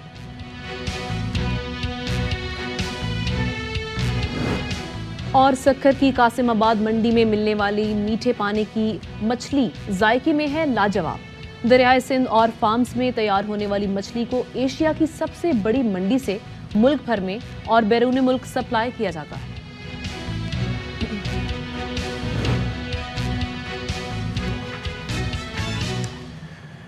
जी, तो आगाज़ करते हैं। सबसे पहले आपको बताएं कि कराची में 9 मुहर्रम अल हराम का मरकजी जुलूस जो है वो आज बरामद होगा 9 मुहर्रम अल हराम को, और निश्तर पाक से और मुकर्रर रास्तों से होता हुआ खारा दर के हुसैनिया ईरानियान इमाम बारगाह पर इख्तिताम पजीर होगा। और इस हवाले से हम जिस तरह से शुरू में अपने इंट्रो में तस्करा कर रहे थे कि किस तरीके से ओवरऑल भरपूर सिक्योरिटी के अरेंजमेंट्स किए जाते हैं, बाकायदा कंट्रोल रूम के ज़रिए मॉनिटरिंग की जाती है सारे कैमरास के ज़रिए। अच्छा, पुलिस की तो लेयर्स होती हैं, साथ ही साथ कानून नाफिज करने वाले इदारे भी होते हैं, लेकिन साथ ही साथ यहाँ पर जो रज़ाकार फोर्स होती है वो भी साथ होती है, जो स्काउट्स होते हैं वो भी वहाँ पर ड्यूटीज़ अंजाम दे रहे होते हैं। तो इस तरह से चीज़ों को भरपूर तरीके से मैनेज करने की कोशिश की जाती है। बिल्कुल ऐसे ही है। और बाबर खान लाहौर से अगर हम सूरत हाल अगर बात करें तो वहाँ पे भी मरकज़ी जो जुलूस है वो पांडू स्ट्रीट से बरामद होकर खैमा सादात से वापस पांडू स्ट्रीट पर ही इख्तिताम पजीर होगा। किस तरह के अरेंजमेंट्स वहाँ पर किए गए हैं बाबर खान से जानते हैं। बाबर बताइएगा। बिल्कुल, नवी मुहर्रम हराम का जो मरकज़ी जुलूस है अब से कुछ देर बाद पांडो स्ट्रीट से बरामद होगा। ये एक कदीमी जुलूस है जो कि नूरी मस्जिद, इसके अलावा सराज बिल्डिंग, इस्लामपुरा सेक्रेटेरिएट, बाबा ग्राउंड और पुरानी नारकली से होता हुआ ये पांडो स्ट्रीट पहुंचेगा। वहाँ पर मजलिस अज़ा बर्पा होगी, जिसके बाद ये जुलूस इसी रास्ते से होता हुआ वापस पांडो स्ट्रीट पहुंचकर इख्तिताम पजीर होगा। ज़ुहरैन की जो नमाज है वो नूरी मस्जिद के पास अदा की जाएगी, जबकि मगरबैन जो है वो थाना पुरानी नारकली के पास अदा की जाएगी। इस जुलूस के हवाले से आपको बताएं कि सिक्योरिटी के इंतहाई सख्त इंतजाम किए गए हैं। तकरीबन 10,000 के करीब पुलिस एहलकार तैनात किए गए हैं। इसके अलावा जो रेंजर्स है वो भी यहाँ पर मौजूद है। जो आला अफसरान है वो गाय बगाए जो रूट है उसकी वो चेकिंग भी कर रहे हैं। रूट की तरफ आने वाले जितने भी रास्ते हैं वहाँ कंटेनर लगाकर, खारदार तारे लगाकर उनको बंद कर दिया गया है। जो भी आज़ादार जुलूस में दाखिल होता है उसे 3 मुकामात पर चेक किया जाता है, वॉक थ्रू गेट के ज़रिए गुजर कर वो जुलूस में दाखिल होता है। जबकि मोबाइल फ़ोन सर्विस जुज़वी तौर पर लाहौर शहर की जो वो बंद कर दी गई है। जहाँ पर भी जुलूस हैं वहाँ पर उसके अतराफ़ में जो मोबाइल फ़ोन सर्विस है वो बंद कर दी गई है। डबल सवारी पर भी जुज़वी तौर पर पाबंदी लगाई गई है। और ये जुलूस जो है ये रवायती जुलूस है। जुलूस के रास्ते में जो तमाम सबीलें लगाई गई हैं, लंगर खाने के इंतजाम किए गए हैं। उसके अलावा जो इसकी मॉनिटरिंग की जा रही है सेफ सिटी के कैमरों से, और IG ऑफिस में इसका एक सेल बनाया गया है जहाँ पर इसकी मॉनिटरिंग की जा रही है तमाम जुलूस की। ये जुलूस अब से कुछ देर बाद पांडो स्ट्रीट से बरामद होगा और अपने रवायती रास्तों की तरफ गामजान हो जाएगा। इसके अलावा लाहौर में मुख्तलिफ मुकामात पर तकरीबन 750 के करीब मजालिस हैं और 450 के करीब जो दीगर जुलूस भी हैं। इसके बाद जब ये पांडो स्ट्रीट पहुँचेगा और फिर योम आशूर का जो जुलूस है वो रात तकरीबन 9:30 बजे निसार हवेली से बरामद होगा। फिर अज़ादार यहाँ से ज़ियारत करने के बाद वहाँ चले जाएंगे और फिर ये सिलसिला जो है कल तक जारी रहेगा। चलें जी, आज सारा दिन क्या सूरत हाल रहेगी लाहौर में, बाबर खान हमें वहाँ से बता रहे थे। और थैंक यू करेक्शन करने के लिए भी पांडो स्ट्रीट है जहाँ पे जो मरकजी जुलूस है वो पहुँचेगा। ठीक है जी, बहुत शुक्रिया। अभी कराची की क्या सूरत हाल है, कौन बता रहे हैं हमें? अली हसन हमें बता रहे हैं। मजलिस से आज खिताब अल्लामा शहनशाह हुसैन नकवी करेंगे, जिसके बाद जुलूस बरामद होगा। दोपहर 1:30 बजे तक के अली रज़ा इमाम बारगाह पर जो है नमाज ज़ोहरैन अदा की जाएगी। इसके बाद इब्तदाई दस्ते जो हैं वो जुलूस की सूरत में रवा दवा होंगे और मुकर्रर रास्तों से होते हुए हुसैनिया ईरानिया खारदा पर इख्तिताम पजीर होगा। सिक्योरिटी के तमाम इंतजाम मुकम्मल कर लिए गए हैं। पाक सैदरी स्क्वाड जो है जुलूस की कमान संभालेंगे और जो सिक्योरिटी है उसको 3 मरहलों में तकसीम किया गया है। पहले मरहले में पुलिस एहलकार जो है वो सिक्योरिटी के तौर पर जो है लोगों को चेक करेंगे। इसके बाद वॉक थ्रू गेट लगाए गए हैं। तीसरे मरहले में जो है हैदरी स्काउट्स के जो एहलकार हैं वो तैनात किए गए हैं। इसके अलावा फ्यूमिगेशन का भी इंतजाम किया गया है। कोविड प्रोटोकॉल्स को मद्देनजर रखते हुए रास्ते में जो है स्प्रे भी किया जाएगा ताकि अज़ादारों को जो है जरासीम से बचाया जा सके। जी ठीक है जी, अली हसन ने हमें आगाह किया, तो ये बड़ी ज़बरदस्त बात है। अच्छा, सिर्फ कराची और लाहौर में नहीं है बल्कि पूरे मुल्क में ये अरेंजमेंट्स किए गए हैं। भले रावलपिंडी हो या फिर लाहौर हो या फिर कोयटा हो, कोई भी शहर ऐसा हो, इस मुल्क के तूल अर्ज़ में अरेंज और क्यों ना हो, होने भी चाहिए। तो इस हवाले से भरपूर तरीके से हम ये देखते हैं कि सिक्योरिटी को मैनेज किया जाता है और दुआ यही है कि सब कुछ खैर आफियत से इख्तिताम पजीर। बिल्कुल ऐसा ही है। अच्छा जी, अब आगे बढ़ते हैं और 2 ऐसे भाइयों की बात करते हैं जिन्होंने ऑर्फनेज यानी ऑर्फन हाउस में परवरिश पाई है, यहीं पे अपनी ज़िंदगी गुजारी है। और अब उनमें से एक भाई जो है वो पाकिस्तान आर्मी में ऑफिसर हैं, वहाँ पे अपनी खिदमात अंजाम दे रहे हैं, जबकि दूसरे भाई ने केमिस्ट्री में एमफिल किया है। और आप ये देखें कि अगर ये समझा जाता है कि आपके वालिदैन जो होते हैं, आपका अपना एक घर होता है, वो एक सपोर्ट सिस्टम होता है और उसकी सपोर्ट के बगैर हम ये समझते हैं, एक परसेप्शन पाया जाता है कि इंसान जो है जिस तरह की वो तरक्की चाहता है उस तरक्की तक पहुंचना बड़ा मुश्किल होता है अगर आपके वो बैक पे आपकी फैमिली ना हो। लेकिन ऐसे लोग भी हैं जो अपने आप को खुद हिम्मत दिलाते हैं। और फिर ऐसे ऑर्फनेज जो ऑर्फन हाउस हैं उनका भी बड़ा अहम किरदार है। उनका किरदार ये है कि वो उनको एक ऐसा फीडर देते हैं या वो एक ऐसा एनवायरनमेंट देते हैं जिसकी वजह से वो आगे बढ़ पाते हैं। मतलब क्या बात है, आप ये देखिए ना कि इमेजिन कीजिए कि ज़िंदगी में कोई भी मुश्किलात आएँ और ख़ासतौर पर जिन हालात का इनको सामना करना पड़ा इन भाइयों को, वो आप देखिए कि वो उनका उसमें कोई कसूर नहीं था। बिल्कुल। तो उनको मौके, और ऐसे में हम ये देखते हैं कि अक्सर बहुत टैलेंटेड लोग होते हैं, बहुत टैलेंटेड बच्चे भी होते हैं, लेकिन वो फिर क्या कहते हैं कि जिस तरह से हम देखते हैं कि रस्तों में कहीं खो से जाते हैं। इमोशनल सपोर्ट इसमें बड़ी अहम होती है, राइट? तो इमोशनल सपोर्ट जो है, हर बंदा इमोशनली इतना स्टेबल नहीं होता, इतना स्ट्रांग नहीं होता कि वो अपने आप को खुद मोटिवेट करके आगे निकले, आगे की जानिब बढ़े, अपनी ज़िंदगी को आगे लेकर चले। लेकिन कुछ ऐसे लोग हैं जिनको अल्लाह ताला ने माशाल्लाह से वो इतने ब्लेस्ड हैं कि अल्लाह ताला ने उनको इतनी हिम्मत दी हुई है कि वो अपने आप को खुद इमोशनली सपोर्ट करते हैं और आगे बढ़ने की कोशिश करते हैं। और ऐसे में उन लोगों का भी बड़ा अहम किरदार है जो उनको इस राह में आसानियाँ उनके लिए पैदा करते हैं। अच्छा, तो जनाब इन दोनों भाइयों में से एक मज़हर साहब हमारे साथ मौजूद होंगे, उनसे हम बात करेंगे और ज़ाहिर है कि जानने की कोशिश करेंगे कि कैसे उन्होंने ये सफ़र तय किया, उन्होंने और उनके भाई ने। लेकिन यहाँ पर एक ख़बर है जो कि बड़ी अहम है और वो आपसे शेयर करने हम जा रहे हैं। वो ख़बर है कराची के इलाके गुलिस्तान जौहर ब्लॉक 17 की, जहाँ पर एक अंदोहनाक वाक़या पेश आया कि एक सिक्योरिटी गार्ड ने पहले खातून पर तशद्दुद किया, फिर उसके बाद तजलील की, फिर थप्पड़ और फिर लात मारकर खातून को बेहोश कर दिया। ये आप मनाजिर आप अपनी टेलीविजन स्क्रीन पर देख सकते हैं। अल्लाह अकबर। और जब वो खातून गिर भी गई है तो जहालत की इंतहा देखिए कि उस शख्स ने नीचे गिरी हुई खातून को भी लात मारी। नज़ीर शाह से इस मामले पर बात करते हैं। नज़ीर, ये क्या मनाजिर हम भी देख रहे हैं और बड़ी तशवीशनाक मनाजिर हैं। ये हुआ क्या, किस वजह से ये सिक्योरिटी गार्ड जो है वो हद तक इज्जत करता रहा, बदतमीजी करता रहा, पीटता रहा, बल्कि ये तो घटियापन की इंतहा कर दी इसने। बिल्कुल, देखिए गुलिस्तान जो ब्लॉक 17 जहाँ पर पहले खातून की सरेआम तस्लील की गई, उसके बाद बदतरीन तशद्दुद किया गया। इस सिक्योरिटी गार्ड को देखा जा सकता है कि उसने जन्नाटेदार थप्पड़ मारकर खातून को बेहोश कर दिया, और इस पर देखा जा सकता है कि पहले उनके दरमियान बहस हो रही थी, उसके बाद पहले थप्पड़ मारा, उसके बाद जैसे उसने उठने की कोशिश की तो भारी जो बूट होता है वो मार रहा, तो उससे वो खातून बेहोश हो गई। पास बैठे हुए अफराद भी बजाय बीच बचाव कराने के खिसकने लगे, जबकि साथ बैठा हुआ जो साथ खड़ा हुआ सिक्योरिटी एहलकार था, उसने जब उसे रोकने की कोशिश की तो उसने उसका हाथ भी झटक दिया। और बताया जा रहा है कि सिक्योरिटी गार्ड और बिल्डिंग यूनियन ने किसी को भी मदद करने से रोक दिया। इस तशद्दुद में एक आदिल नामी शख्स का नाम आ रहा है और इस सिक्योरिटी गार्ड का, और बताया जा रहा है कि इस खातून की जानिब से कुछ इश्यूज थे उनको बिल्डिंग मेंटेनेंस के हवाले से। तो अच्छा, वो यहीं की रिहायशी थी खातून?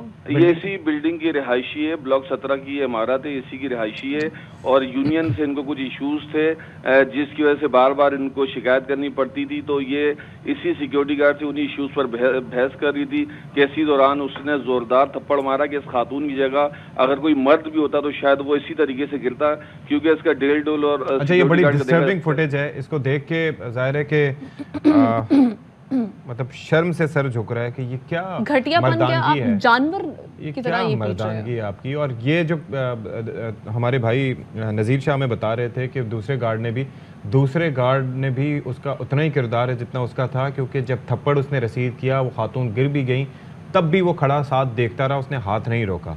यानी कि जब एक मुकालमा हो रहा था, और जाहिर है कि हम यहाँ पर टीवी स्क्रीन पर बैठे हुए मुकालमा नहीं सुन पाते कि आपस में क्या हो रहे हैं, जब उसे लग रहा था कि मामलात इस नहज पे हैं और उसके साथी का उसे पता है कि वो हाथ उठा सकता है, कुछ ऐसे कर सकता है, उसने रोकने की कोशिश नहीं की। उस वक्त भी जब थप्पड़ मार दिया और खातून जमीन पर गिर भी गई, तब भी उसने नहीं रोका। लेकिन जब वो फिर चेहरे पर लात मारी, फिर उसने कहा कि जी हाँ जी, अब मुझे कुछ करना चाहिए, और वो आगे बढ़ा तो उस शख्स ने हाथ झटक दिया। तो आप अंदाज़ा कीजिए। और एक और शख्स वहाँ पर मौजूद था जो कुर्सी पर विराजमान था, उसने भी रोकने की कोशिश नहीं की। याद रखिए कि ये खातून वहीं पर उस बिल्डिंग की रिहायशी है जहाँ पर ये गार्ड हिफाजत के फ़राइज़ अंजाम देता है और वहाँ की यूनियन से उनको मसला है। और ये वाक़या तवातुर से हम देखते हैं, मुख्तलिफ मकामात पर बिल्डिंग्स में होते हैं जहाँ पर ख़वातीन तनहा अगर रहती हूँ और उनको कोई मर्द ना हो सपोर्ट करने वाला, तो वहाँ पर इसी तरीके से यूनियंस, गार्ड्स और ये लोग उनको तंग करते हैं कि भाई इन्होंने क्या कर लेना है, बहस कर लेनी, हमने कौन सा इनकी बात सुन लेनी है। तो ये अफसोस का मकाम है, शर्म का मकाम है। ये तो एक वाकया जो सामने आ गया, जिसकी फुटेज सामने आ गई। ऐसे कई वाकयात होते हैं, तो उनकी रोकथाम के लिए इस बंदे को ऐसी कड़ी सजा देनी चाहिए, ऐसे इबरत का निशान होना चाहिए कि आइंदा ये वाकया पेश आखिर देखा नहीं जा रहा है। इसकी तरबियत रही और इस शख्स का घर में रवैया अपने घर की खवातीन के साथ कैसा होता होगा, ओवरऑल इसका बिहेवियर कैसा होता होगा, ये तो मतलब देखने से इस चीज़ की अक्कासी हो रही है कि मतलब दैट वाज ब्रूटल और उसे किसी चीज़ की शर्म नहीं थी। बिल्कुल ऐसे ही है। आगे बढ़ते हैं और अब बात करते हैं एक ऐसे लड़के की जिसे तालीम हासिल करने का जुनून है और छोटी सी उम्र में ही मोटिवेशनल स्पीकर ये बन गए हैं। पेशावर के मोहिबुल्लाह की हम बात करें, जिनके वालिद एक रेडी बांध थे और उन्होंने फ्रेंच फ्राइज वो तैयार करते और उसकी एक रेडी लगाई थी। मोहिबुल्लाह अपने वालिद का हाथ भी बटाते रहे और साथ ही साथ अपनी तालीम को भी उन्होंने जारी रखा। अच्छा जी, इन्होंने एकेडमी से इंग्लिश सीखने के साथ साथ आईटी का कोर्स भी किया हुआ है और मोहिबुल्लाह के उस्ताद उनकी बहुत तारीफ करते हैं कि बड़ी लगन से इन्होंने तालीम हासिल की है। तो अभी हम मोहिबुल्लाह से मिलवा लेते हैं। बिल्कुल जी। और एक चीज़ यहाँ पर मेंशन करना बहुत ज़रूरी है कि देखें, मोटिवेशनल स्पीकर वो होता है कि जो ज़िंदगी में मसाइब से गुजरा हो, उनको ओवरकम किया हो या ओवरकम कर रहा हो, कुछ अपनी लाइफ में कुछ बन गया हो या बनने के लिए कोशिश हो और उसकी एक ट्रेजेक्ट्री हो जो कि दिखाई दे रही हो। यहाँ पर नॉर्मली हम ये देख रहे होते हैं कि यूट्यूब पे या इधर उधर वो लोग मोटिवेशनल स्पीकर्स बन चुके होते हैं जिनकी रोजी रोटी ही मोटिवेशनल स्पीकर बनना होता है, तो वो थोड़ा सा उनसे एहतराज बरतने की ज़रूरत है। अच्छा जी, तो मोहिबुल्लाह हमारे साथ मौजूद हैं, पेशावर के नन्हे से मोटिवेशनल स्पीकर, उनसे ज़रा बात करते हैं। मुहिब, बहुत शुक्रिया आपने हमारे लिए वक्त निकाला और आपका जो अब तक का सफ़र देख के हमें बड़ी मतलब एक इंस्पिरेशन मिलती है। तो ज़रा बताइएगा कि बड़ा मुश्किल सफ़र है लेकिन आहिस्ता आहिस्ता जारी है, कैसे शुरू किया ये सफ़र और कैसा चल रहा है अभी? हम 6 बहनें और 2 भाई है और गरीब घराने से ताल्लुक़ रखने वाले हैं। जिस तरह मेरा वालिद साहब हथेली पर चिप्स बेच रहा है और वो भी फुटपाथ पर। एक दफ़ा ऐसा हुआ, मेरे वालिद साहब हथेली को पुश करता था लेकिन पुश नहीं कर पाया। उस वक्त मेरे हाथ में एक किताब और बैग थी। उस वक्त मैं स्कूल जाता था तो मैंने अपने वालिद साहब को देखा कि वो हथेली को पुश करता है लेकिन पुश नहीं कर पा सकता। तो मैंने उस दिन एक चीज़ नोट कर ली कि पहले जो है 10 साल पहले मेरे वालिद साहब हथेली को बहुत मजबूती से पुश करता था और बहुत नौजवान तो उस वक्त बहुत मजबूत था, लेकिन उस दिन से मैंने ये नोट कर लिया कि मेरा वालिद साहब बीमार है। मैंने उससे सवाल कर दिया है कि ये क्या वजह है, तो उसने कहा कि मैं शुगर का बीमार हूँ और मैं गंद हो जाता हूँ, उधर से मैं अपने लिए पत्ते लाता हूँ और उसको फिर पीता हूँ। तो उस वक्त मुझे ये एहसास दिलाया कि मेरा वालिद साहब बीमार है, ये नहीं कर सकता है। तो मैंने अपने वालिद साहब के हथेली को जिस तरह पुश करता तो मैंने उसका हाथ उसको कहा कि ये तुम नहीं करो मैं करूँगा, तो उसने डायरेक्टली मेरे हाथ को पकड़ लिया और उसने मुझे कहा कि ये तुम नहीं करोगे, तुम सिर्फ तालीम हासिल करोगे। तो मैं बहुत हैरान हो गया कि ये किस तरह। तो मैंने उसको कहा कि नहीं ये मैं करूँगा।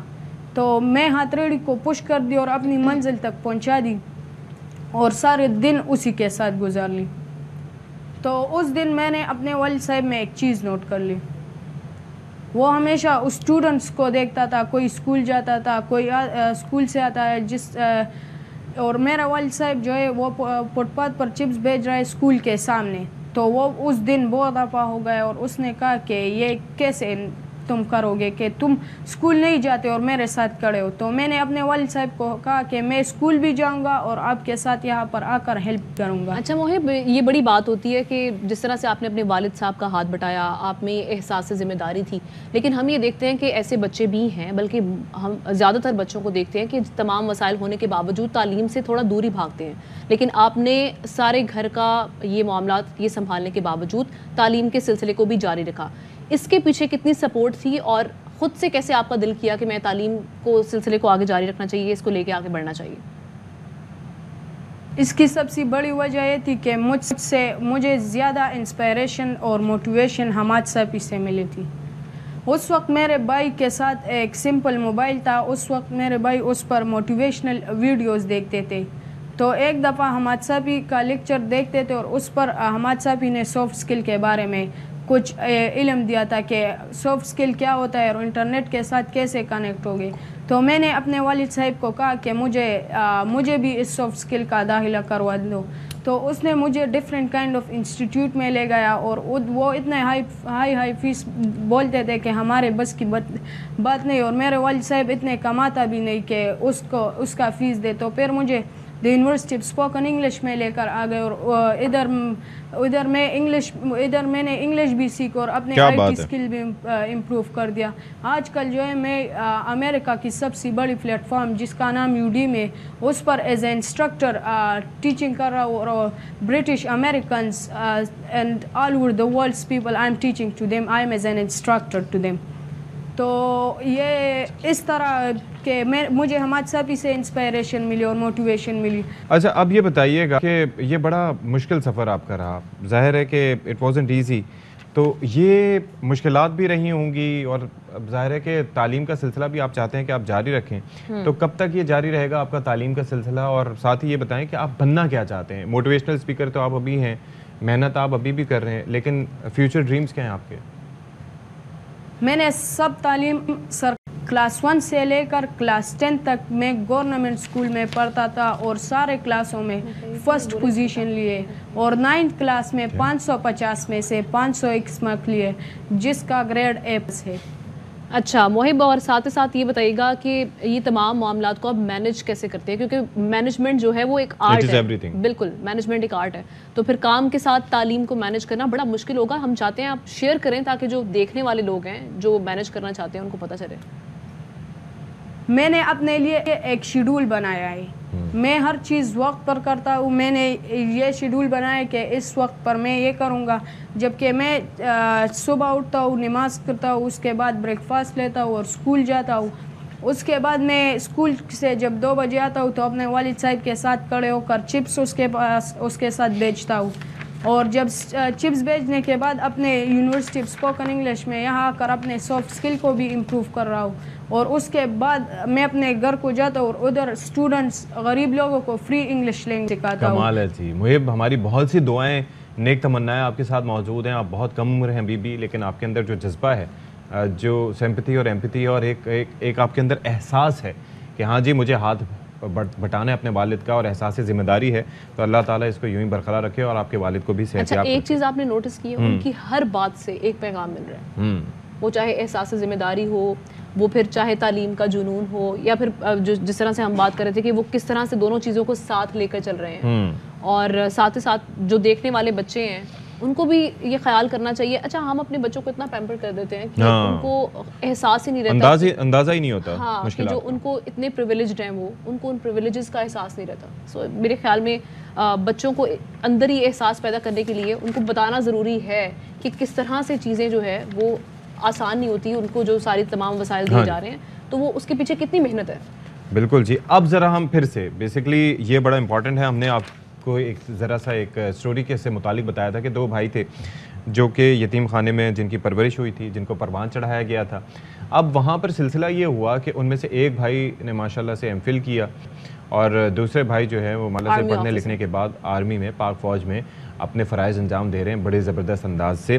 तो उनमें से एक भाई इस वक्त हमारे साथ मौजूद होंगे बराह रास्त, उनसे ज़रा बात कर लेते हैं। वो है मज़हर इकबाल, जो कि एमफिल कर चुके हैं और लेकिन इस वक्त भी उन्होंने इस चीज़ को चुना और वहीं पे ऑर्फन हाउस में ही रहते हैं और अपनी खिदमात अंजाम दे रहे हैं। भाई मज़हर, बहुत शुक्रिया, आपने हमारे लिए वक्त निकाला। आप हाफिज़ भी हैं और साथ ही आपने एमफिल भी किया हुआ है, तो बड़ा ज़बरदस्त लगा आपसे हमारी बात हो रही है।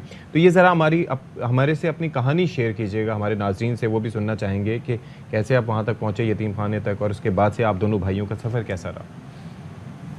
जी, बिस्मिल्लाहिर्रहमानिर्रहीम। सबसे पहले तो मैं ARY न्यूज़ और बाखबर सवेरा का शुक्रिया अदा करूँगा कि जिसने मौका दिया। 2003 में मेरे वालिद साहब की शहादत हुई। अच्छा। तो उनकी शहादत के बाद हालात ऐसे हो गए थे कि आपको पता है कि जब वालिद का साया सर पे ना रहे तो बहुत सी मुश्किलात का सामना करना पड़ता है। बहुत।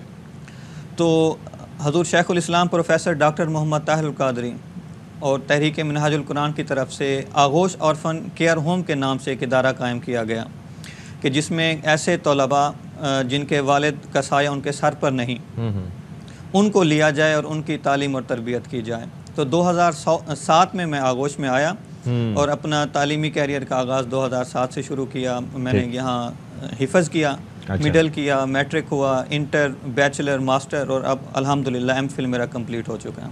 माशाल्लाह। अच्छा हाफिज़, ये बताइएगा जो आपके भाई हैं वो पाक फ़ौज में हैं और वहाँ पे सर्विसेज अंजाम दे रहे हैं, अपनी खिदमत अंजाम दे रहे हैं, ये कहिएगा किस ओहदे पर हैं और दोनों भाइयों ने किस तरह से इस सिलसिले को आगे जारी रखा और किन किन मुश्किलात का सामना रहा? वो अल्हम्दुलिल्लाह अब लेफ्टिनेंट के ओहदे पर हैं और अपनी खिदमत सारा अंजाम दे रहे हैं। ठीक ठीक ठीक।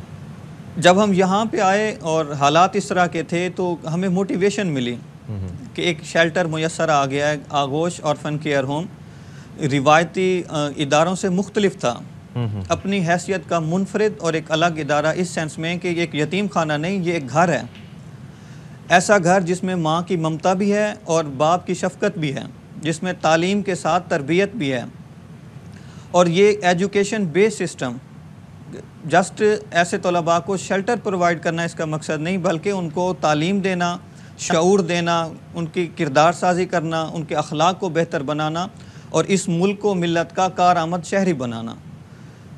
तो जब यहाँ का लिविंग स्टैंडर्ड था, तालीम की फैसिलिटीज़ थी, रिहाइश अच्छी थी, तो इस चीज़ ने हमें अल्लाह रब्बुल इज़्ज़त का शुक्र अदा करने पर मजबूर किया और हम अपने रब के हजूर सजदा रेज़ हुए कि उसने हमें एक बाप की शफ़क़त से तो महरूम किया, लेकिन हमें एक ऐसा घर दे दिया कि जिसमें पूरी दुनिया यकजा है, बाप की शफ़क़त भी, माँ की ममता भी, तालीम भी, तरबियत भी। तो इससे हमें मोटिवेशन मिली और मुस्तकिल मिजाजी और मेहनत ने हमें इस मकाम तक पहुँचाया। अच्छा, एक और चीज़ बताइएगा कि एक सवाल लोगों के जहनों में भी उठता है कि आपने माशाल्लाह बहुत कुछ अचीव कर लिया, आप दोनों भाइयों ने, एजुकेशन आपकी कंप्लीट होगी, आपके भाई आर्मी में खिदमत अंजाम दे रहे हैं, आपने यहीं पर रुकने का, रहने का फ़ैसला किया, उसकी कोई ख़ास वजह? उसकी ख़ास वजह यह कि मेरी सेटिस्फेक्शन थी पर्सनल कि जिस इदारे ने, जिस घर ने मुझे इस मकाम तक पहुँचाया कि वो मज़हर जो 2007 में आया कुछ नहीं था, आज 2022 में वो मज़हर इस काबिल है कि दूसरों की कफ़ालत कर सकता है, सरपरस्ती कर सकता है, उनकी रहनुमाई कर सकता है। तो क्यों ना मैं अपनी सलाहियत को इन बच्चों पे सर्फ करूं। तो ये मेरा मैंने अपना फ़र्ज़ समझा इसको और उस फ़र्ज़ को मैं निभा रहा हूँ। ठीक है, तो आप यहाँ पर कंटिन्यू करेंगे, लेकिन उससे हट के आपका क्या ख्वाब है? जैसे आपके भाई का ख्वाब था आर्मी ऑफिसर बनना, तो वो माशाल्लाह लेफ्टिनेंट हैं, इंशाल्लाह आगे तरक्की भी पाएंगे। आप क्या चाहते हैं?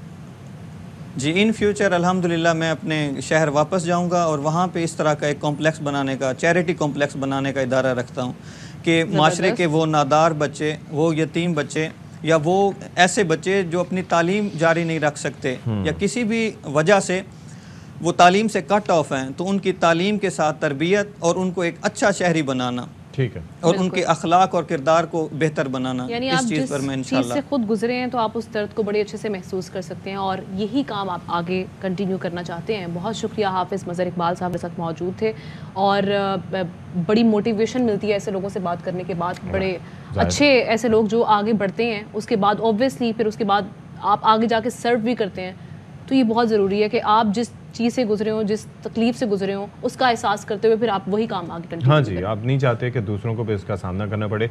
और हाफिज़ मज़हर इकबाल ये चाहते हैं कि भाई वो भी जाके एक अपने इलाके हाफिज़ाबाद में एक ऐसा चैरिटी कॉम्प्लेक्स खोलें कि जहाँ पर दूसरे ऐसे लोग जिनको मुश्किलात का सामना हो, वो थोड़ा सा उनकी मुश्किलात को कम कर सकें और उनको माशरे का मुफीद शहरी बना सकें, जैसे कि वो दोनों भाई खुद बने। एक ब्रेक लेते जी।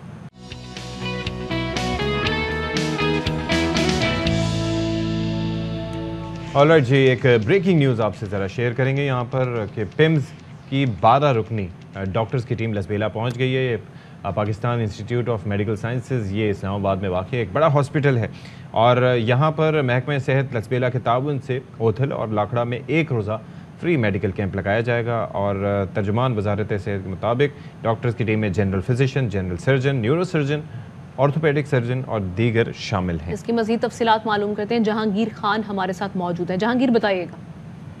जी बिल्कुल, सैलाब मुतासरीन के मुफ्त इलाज मुआवजे के लिए पिम्स अस्पताल की 12 रुकनी डॉक्टर्स की टीम लसबेला पहुंच गई है और आज से उन्होंने अपनी कार्रवाइयों का आगाज कर दिया है। आज DHQ हॉस्पिटल उथल और रूरल हेल्थ सेंटर लाखड़ा में एक रोजा फ्री मेडिकल कैंप लगाया जाएगा।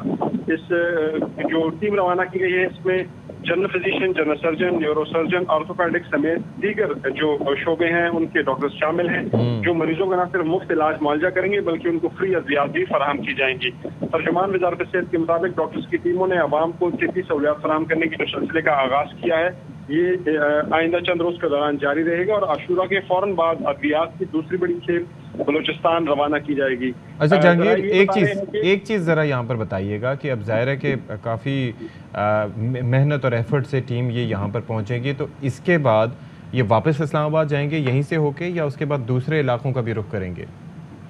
जी, इब्तदाई जो इत्तलात हैं ज़राए के मुताबिक वो ये है कि पिम्स से और पॉली क्लिनिक से डॉक्टर्स की दूसरी टीमें भी जो हैं वो तैयार की जा रही हैं, जो इस्लामाबाद से बलूचिस्तान के लिए रवाना की जाएंगी। ये जो टीम गई है ये लसबेला और उसके जो नवाही इलाके हैं उनको कवर करेगी, वहाँ पर जो सैलाब मुतासरीन हैं उनको इलाज मुआवजे की सहूलियात फराहम करेगी, जबकि दीगर जो टीमें रवाना होंगी वो फिर बलूचिस्तान के दीगर इलाकों के लिए रवाना की जाएंगी।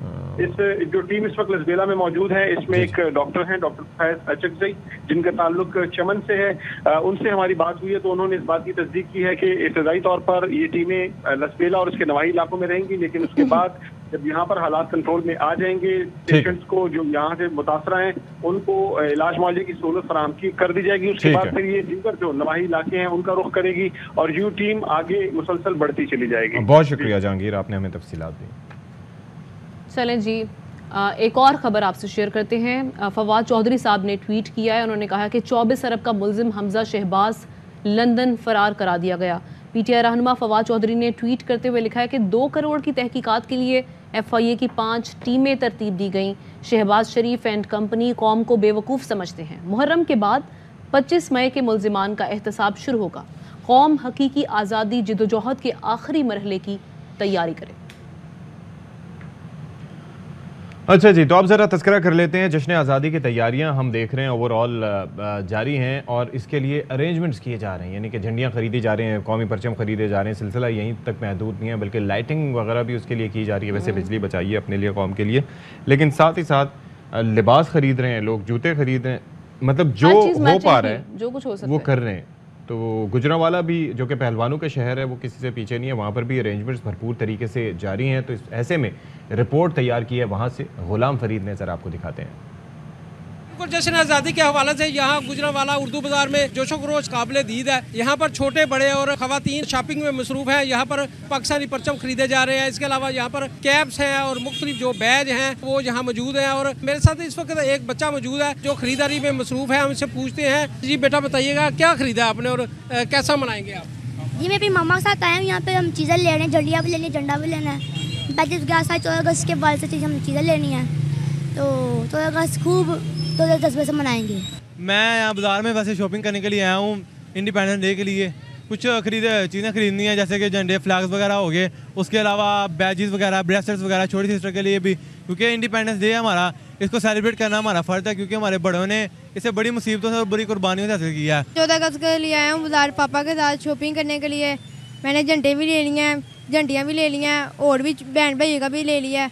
जी जिस तरह आपने सुना कि यहाँ पर जो बच्चे हैं पुरजोश हैं 14 अगस्त को मनाने के लिए। जी अच्छा, ये बड़ी अच्छी बात है कि चलें बच्चे भी इन शॉपिंग में सबसे आगे आगे होते हैं, क्योंकि जितना बच्चे हम देखते हैं कि इस मामले में जितना खुश होते हैं, जितने पुरजोश होते हैं, वो उनका जज्बा नज़र आता है। लेकिन मेहरबानी करें 14 अगस्त वाले दिन ये ख्याल ज़रूर रखा करें कि अपने बच्चे को वो सीटियाँ और जो हॉर्न बजाने के लिए अजीब किस्म की दे देते हैं, बाजे बजाने के लिए, वो जीना हराम करते हैं। नॉइस पोल्यूशन से अलग होता है और फिर सड़कों पर जो हम मामला देखते हैं, आप जो अपनी गाड़ियों में हॉर्न्स लगाते हैं वो कम तबाही फैलाते हैं कि आप ये बाजे दे के लोगों को निकाल देते हैं। और बच्चे जो हैं उनकी हरकतें क्या होती हैं कि किसी के भी करीब जाएंगे। आजकल ये प्रैंक्स के नाम पर एक अजीब जो है वो तबाही फेरी हुए लोगों ने, कि कोई बंदा जा रहा है, आप उसके पास जाके ये बाजा बजा देंगे, उस बंदे का तरा निकल जाता है। भाई आपके पाल्पिटेशंस हो सकती हैं, आपको हार्ट अटैक हो सकता है, इससे सडन जो है वो आपको एक खौफ की एक फीलिंग जो आती है। तो खुदारा ये ना थे, जश्न आज़ादी का मकसद ये नहीं था। आप आज़ादी को समझें तो सही कि कितनी मुश्किलात से कुर्बानियाँ देकर कटे पिटे लुटे पिटे लोग यहाँ पर पाकिस्तान पहुँचे थे और किस तरीके से उन्होंने अपनी जानों की, अपनी इज्जतों की कुर्बानी दी थी एक आज़ाद रियासत के हुसूल के लिए। और आप लोग यहाँ पर और क्या कर रहे हैं? कितने स्ट्रॉन्ग किस्म के पैगामात वो देकर गए और हमने क्या किया? ना हमने अमल दरामद किया। हमने 14 अगस्त को बस ये चीज़ बनानी हुई है कि हाँ सड़कों पर निकलना है और उसके बाद अगर गलती से हम लोग निकल जाए ना, मैं आपको बताऊँ 14 अगस्त वाले दिन हमारी क्योंकि ड्यूटी होती है, हमारा काम इस तरह का कि हमें हर वक्त अवेलेबल होना होता है, कोई ईद हो कोई भी इवेंट हो, तो उसमें हमारा निकलना महाल हो जाता है ख़वातीन का। क्योंकि आप जाते हैं, एक तो आपको चारों तरफ से घेरा होता है बाइकर्स ने, गाड़ियों ने, और फिर गाड़ियों में लाउड म्यूजिक, उसके बाद फिर वही जो बाजे, वो बच्चे और वो जो बड़े क्या जवान क्या हर बंदा आपको ना जलील करने में पूरा अपना किरदार उसके अंदर जो है वो बाकी जाहिर है कि नौजवानों की तरबियत बहुत ज़रूरी है कि भाई आप अपने घर की ख़वातीन की इज्जत करेंगे तो फिर दूसरे भी आपके करेंगे। और दूसरा ये कि इन जनरल बच्चों की अभी से तरबियत करनी चाहिए। हम देख रहे हैं कि एक जैसा समा है, हर जगह तैयारी हो रही है 14 अगस्त के लिए भरपूर तरीके से। और साहिवाल में भी जनाब पूरी कौम जश्न आज़ादी की डायमंड जुबली मनाएगी इस बार, और वहाँ पर एक ख़ास किस्म की चीज़ की गई है। वो क्या? वहाँ पे एक स्टॉल लगा है जहाँ पे एक कबूतर है जिसको रंग किया गया है झंडे का, तो वो सबकी तवज्जो का मरकज़ बना हुआ है। इस हवाले से कौन बता रहे हैं? नईम शेख। साहिवाल में जश्न आज़ादी की मुनासबत से जश्न आज़ादी की डायमंड जुबली मनाने के लिए शहर भर में इस हवाले से स्टॉल सज गए हैं और स्टॉलों पर सबज परचमों की बहार है। हम इस वक्त ऐसे स्टॉल पर मौजूद है, यहाँ पर एक ऐसा मुनफरद कबूतर है जो अपने मालिक की आवाज़ पर वो उसके कंधे पर या उसके हाथ पर आकर बैठता है, और उस कबूतर को भी यौम आज़ादी के मुनासबत से सबज अली परचम का रंग दिया गया। और मेरे साथ उसके मालिक मौजूद है, हम उनसे बात भी करते हैं। ये मैंने छोटा सा था तो ये मैंने पाला है इसको, ठीक है, तो ये हम इसको इधर बिठाएंगे, आपके सामने ये बिठाने लगे हैं, ठीक है। तो भाई मैं इसको बुलाने लगा, टाइगर इसका नाम है, ये देखें टाइगर नाम लिया तो उसको हमारे पास आ गया ये। तो ये हमने बनाया ही लिए, इसका कलर किया हमने 14 अगस्त के लिए। जी जैसा कि आपने देखा भी मालिक ने जब कबूतर का नाम पुकारा तो मालिक के हाथ पे कबूतर जाके बैठ गया। ये स्टॉल पर लोगों की तवज्जो का मरकज़ बना हुआ है। जी वाह भाई क्या क्रिएटिविटी है। हाँ क्रिएटिविटी है, बस तकलीफ ना दें अपने जानवरों को। पता चले ये मंजर देखने के बाद सारे अपने कबूतरों को जानवरों को पेंट करना शुरू कर दें, भाई नहीं करें, ये आज़ादी नहीं, उनको भी आज़ाद रहने दें। अगर आपने अपने तसल्लुत में उनको रखा हुआ है तो उनका ख्याल रखें, मेरा यही मशवरा है बहरहाल। वरना सोचें कि हम उनकी कैप्टिविटी में होते और हमें रंग कर रहे होते तो हमारा क्या हाल होता। और वो उसको कितना मसला हो रहा होगा अजीब से, स्किन के ऊपर एक चीज़ रंग रोगन होना। चलें जनाब ब्रेक लेते हैं और ब्रेक के बाद वापस आते हैं तो मज़ीद बात करेंगे।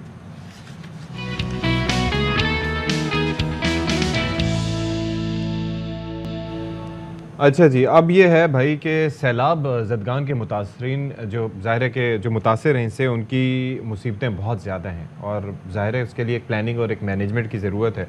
तो वज़ीर-ए-आज़म शहबाज शरीफ ने सिंध और बलूचिस्तान में जो मुतालबा किया गया था फ्लड ड्रेन मंसूबे का, तो वो मंजूर कर लिया है। पीपल्स पार्टी के रहनुमा नादिर मक्सी का ये कहना है कि फ्लड ड्रेन का मुतालबा दोनों सूबों की सैलाबी कमेटियों ने किया था। यह मनसूबा सैलाब की निकासी के लिए बलूचिस्तान और सिंध के दरमियान बनेगा और वज़ीर-ए-आज़म ने इस पर अमल के लिए, मनसूबे पर अमल के लिए कमेटी भी तश्कील दे दी है। तो नादिर मक्सी का ये कहना है कि वो भी इस कमेटी के रुकन हैं और सब बैठ कर सिफारिशात मुरतब करेंगे। अच्छा, ये बेसिकली बड़ा अहम मुतालबा है। अच्छा, पानी जो आता है तो हम वैसे तो कहते हैं कि जी पानी आ गया, उसने तबाही मचा दी, ये कर दिया, वो कर दिया, लेकिन उस पानी को एक बेहतर इस्तेमाल की तरफ भी ले जाया जा सकता है। हमारे यहाँ तो उससे फसलें ही मुतासर होती हैं, लोगों की ज़िंदगियाँ जाती हैं, लेकिन लोग बड़े स्टॉर्म ड्रेनेज और स्टॉर्म स्टोरेज के लिए बड़े अरेंजमेंट्स करते हैं, क्योंकि पानी एक ऐसी नेमत है जिसको आप पैदा नहीं कर सकते, जिसको आप प्रिजर्व कर सकते हैं। यह हम अक्सर बात करते हैं। तो इस हवाले से अब ये देखना है कि ये मंसूबे पर अभी कमेटी तश्कील दी गई है, तो आगे प्लानिंग क्या होगी, फिर कब तक इसको स्टार्ट किया जाएगा, कब पाए तकमील तक पहुंचेगा। अल्लाह करे बात जो है वो सिर्फ कागज़ों की हद तक ना रहे, वरना तो इस पे इम्प्लीमेंटेशन होना बहुत ज़रूरी है। अच्छा जी, ओके, अब हम रुख करते हैं चिन्योट का, जहाँ पर दरियाए चनाब के किनारे पहाड़ों के दामन में बरसात का पानी जमा हो जाए तो सब झील का मंजर पेश करने लगता है। अच्छा, वहाँ के जो मकामी लोग हैं उन्होंने ये वैसे मुतालबा किया है कि इसके अगर ऊपर काम किया जाए इस पॉइंट पे, स्पॉट पे, तो इसको आप टूरिज्म के लिए बेहतरीन तरीके से इसको यूज़ कर सकते हैं। बिल्कुल जी, आई गेस इस पे काम करना भी चाहिए। इसी बारे में रिपोर्ट तैयार की है अमीर उमर चमन ने, वो देखते हैं। क्या बात है जी, ज़बरदस्त रिपोर्ट बनाई अमीर उमर चमन ने। अच्छा भाई, बात ये है कि वैसे आपका ताल्लुक लाहौर से है, ठीक है, मछली वगैरह आप खाती हैं शौक से? बहुत शौक से। कहाँ की? क्या मतलब कहाँ की? दरिया की मछली ज्यादा पसंद है? वैसे लाहौरियों को तो वही वैसे दरिया की मछली मजे की होती है, उसका जायका डिफरेंट होता है। दैट डिपेंड्स कि वेयर यू लिव। तो मछली होती है, भले दरिया की हो या फिर समुंदर की, मतलब आपको मैसर और आनी चाहिए तो आप उसको शौक से खाते हैं। लेकिन दरियाए सिंध के मीठे पानी की जो मछली है उसकी क्या ही बात है। आप, मुझे ऐसा लग रहा है आपके मुंह में पानी आ गया, आपने फौरन उसकी क्या ही बात है। बिल्कुल ऐसे ही है भाई, वहाँ की मछली की आप देखें ना कि पल्ला मछली हो या कोई और मछली हो, ताज़ा पानी की मछली ज़बरदस्ती टेस्ट करती है। तो सक्खर की जनाब कासिमाबाद मछली मार्केट एक्सपोर्ट हो रही है वो जी, वहाँ से मछली ना सिर्फ ये कि मुल्क की ज़रूरियात पूरी करती है बल्कि उसको एक्सपोर्ट भी किया जाता है। तो बड़ा ज़बरदस्त किस्म का वहाँ पर मतलब अरेंजमेंट होता है। आप देखें कि मछलियाँ, इसका मतलब है आजकल तो वैसे भी पानी ज़्यादा आ रहा है दरियाओं में, तो उसके साथ साथ मछलियों की भी बहुतात होगी। तो इसी पर रिपोर्ट कर रहे हैं जहांज़ेब बसीर, पहले उनकी रिपोर्ट देखते हैं फिर मज़ीद बात करेंगे। सक्खर में कायम एशिया की सबसे बड़ी मीठे पानी की मछली मंडी में खरीदारों का रश दिखाई देता है, जहां दरियाए सिंध और मुख्तलिफ इलाकों में कायम फार्म से मछलियां फरोख्त के लिए लाई जाती हैं, जिसमें डंबरा, मल्ली, खंगा, सिंघारी, सोल, शाकुर और दीगर इकसाम की मछलियां शामिल हैं। मुल्क के मुख्तलिफ इलाकों से आने वाले व्यापारी भी मछलियां खरीद कर अपने शहरों से यहीं से ले जाते हैं। कोटिया से यहाँ से जो है ना मछली लेने के लिए बहुत बड़ी मंडी है, यहाँ से जो है ना जेकाबाद से, ठुल से और दीगर इलाकों से यहाँ पर मछली आती है, और खास करे दरिया सिंध से, वहाँ से भी ज्यादा मछली आती है। मीठे पानी की मछली की अंदरूनी और बैरून मुल्क मांग में इजाफे के बायस ये मछली मंडी अहमियत की हामिल है, जहाँ माहाना करोड़ों रुपए की मछली खरीदो फरोख्त की जाती है। यहाँ से खरीदी गई मछली न सिर्फ मुल्क बल्कि बैरून मुल्क भी भिजवाई जाती है। सक्खर से मछली पूरे पाकिस्तान में, पूरी दुनिया में जा रही है। वो सऊदी अरब हो गया, अफगानिस्तान हो गया और अब अरब अमारात हो गया। एशिया की सबसे बड़ी मछली मार्केट है और यहाँ पर मुख्तलिफ इकसाम की मछलियाँ होती है, जिसमें डंबरा होता है, मल्ली होती है, कगा होता है, अंदरून सिंध जाब है और पेशावर सवात साइड जाती है। दरिया और फार्म से लेकर मछली मंडी तक हजारों अफराद का कारोबार इस काम से वाबस्ता है। हुकूमत अगर मछली के ताजरों को मजीद सहूलियत फराम करे ताकि माही गिरी की सनत को फरोग मिल सके। सक्खर में कायम एशिया की सबसे बड़ी मीठे पानी की मछली मार्केट में करोड़ रुपए का कारोबार हो रहा है। कैमरामैन रास उमरों के साथ जहांज़ेब बसीर, ARY न्यूज़ सक्खर। क्या बात है, आप देखें कि कितनी ज़बरदस्त किस्म के वहाँ पर मार्केट भी है। अच्छा, फिर वहाँ से आप ये देखें कि ना सिर्फ ये कि एक्सपोर्ट किया जाता है, उसके लिए उसकी प्रिजर्व करने का तरीक़ाकार होनी चाहिए। दूसरा ये है कि आप उनको, जो लोग वहाँ से मछलियाँ वगैरह पकड़ते हैं, उनको ज़रा बेहतर मौक़े फराहम करें। और तो कितनी बड़ी ये इंडस्ट्री जो है ये आगे फ़रोग पा सकती है। और ये सबसे बड़ी एशिया की बताया जाता है कि सबसे बड़ी मछली मंडी है मीठे पानी की, और जहाँ पर न सिर्फ ये कि दरिया सिंध से बल्कि आप वहाँ पर फ़िश फार्मिंग भी बड़े ज़ोरों शोर से की जाती है, जो कि नहरों शहरों में अतराफ़ में लोग जो हैं वो वहाँ पर करते हैं, और वहाँ से लोग आते भी हैं मछलियाँ ख़रीद के अपने अपने शहरों में ले जाके वहाँ पर भी सेल करते हैं। तो ज़बरदस्त है भाई, ये चीज़ें होनी चाहिए। तो कभी आपका वैसे हुआ है यहाँ पर जाना? और हाँ, एक दफ़ा आई रिमेंबर 2010-11 में या उसके बाद एक दफ़ा फ्लड्स थे, तो उनकी कवरेज के लिए मैं गया था, तो उस वक्त यहाँ से मछली ख़रीद के और फिर उसको ले जाने का इत्तेफाक हुआ था। तो इट्स अ गुड प्लेस यहाँ पर। अब तो मज़ीद ये थोड़ा सा एक्सेल कर गया होगा, लेकिन गवर्नमेंट को मज़ीद फैसिलिटेट करना चाहिए। अच्छा जी, अब बात करते हैं हम एक छोटे पैकेज बड़े धमाके की। हम बात करने जा रहे हैं एक कम उम्र क्रिकेटर की। नन्हे खिलाड़ी हैं जिन्होंने शानदार शॉट्स लगाए हैं। एक खबर आपसे शेयर करते हैं, और ये है सवाबी के गांव जलसई में कब्रिस्तान से 3 नौजवानों की लाशें मिली हैं। पुलिस के मुताबिक लाशें मिलने पर गांव वालों ने इत्तला दी है। लाशों को पोस्टमार्टम के लिए THQ अस्पताल मुंतकिल कर दिया। मोहम्मद रियाज मज़ीद तफसीलात देंगे, बताइएगा जी। सर जी, ये सवाबी के तहसील छोटा लाहौर में जलसे गाँव में नामालूम अफराद की फायरिंग से 3 नौजवान जिनकी उम्र तकरीबन बिलतरतीब 18 से लेकर 20 तक बताई जा रही है, और ये तीनों दोस्त भी थे। इनकी लाशें आज सुबह कब्रिस्तान से मिली है। जो करीबी गांव वालों ने जब देख लिया तो उनको पुलिस को इतला दी। पुलिस की इतला मिलने पर वो आके उन्होंने लाशें उठाई और पोस्टमार्टम के लिए करीबी अस्पताल ले गए, और उसकी जो बकाया जो तफ्तीश है वो अभी जारी है। जी चलें जी, ज़बरदस्त, बहुत शुक्रिया आपका, आपने ये खबर दी। और ज़ाहिर है कि अफसोसनाक वाक़या है, लेकिन उस वाक़े को आपने रिपोर्ट किया, और किस तरीके से अफसोसनाक सूरत हाल वहाँ पर रही कि वहाँ पर 3 नौजवानों की लाशें मिली। अभी तक ये पता नहीं चल सका कि किस वजह से, किस तरीके से इनको मारा गया है। पोस्टमार्टम अभी होगा तहसील हेडक्वार्टर अस्पताल में, तो उसके बाद तमाम तर सूरत हाल से हमें आगाही हासिल होगी। अच्छा जी, अगली खबर है डहरकी के करीब कौमी शाहराह पर 2 ट्रेलर्स में तसादुम हुआ है, और हादसे में 3 अफराद जाम बहक और 1 जख्मी हो गया है।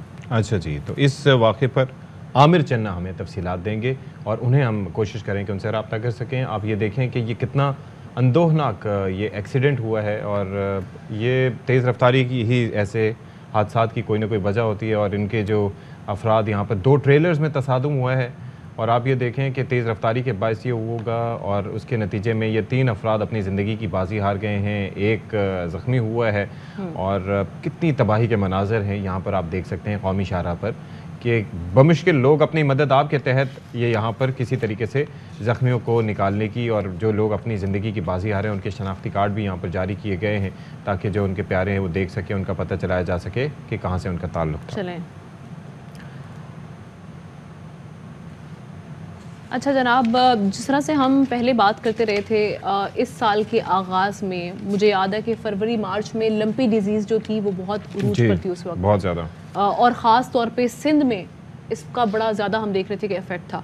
अब पंजाब के ज़िला हाफिज़ाबाद में भी लंपी स्किन के बायस मवेशी बहुत ज़्यादा मुतासिर होना शुरू हो गए हैं, और नवाही गांव मड़बाशी में सैकड़ों मवेशी इस बीमारी का शिकार हो चुके हैं, लेकिन महकमा लाइफ स्टॉक की जानिब से मवेशियों को बचाने के लिए कोई इंतजाम। अच्छा, हालांकि वैक्सीनेशन वगैरह काफ़ी अब आम हो चुकी है। ईद के मौके पर भी हमने देखा कि काफ़ी इस तरह की शिकायत थी, तो काफ़ी अरेंजमेंट्स किए गए थे, और वैक्सीनेशन भी अब तवातुर से हो रही है, लेकिन वहाँ पर ऐसा क्यों नहीं हो रहा, इसी पर रिपोर्ट कर रहे हैं बाबर एजाज।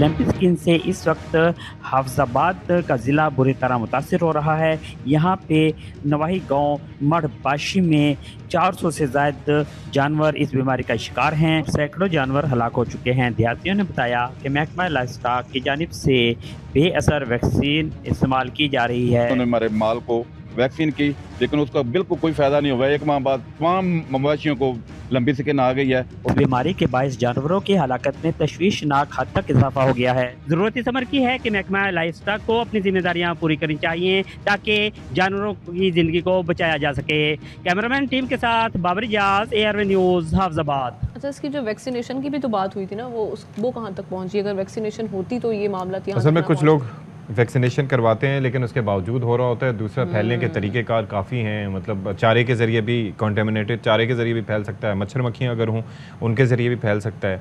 तो फिर ये बड़ा एक मसला है जिसको टैकल करने की ज़रूरत है।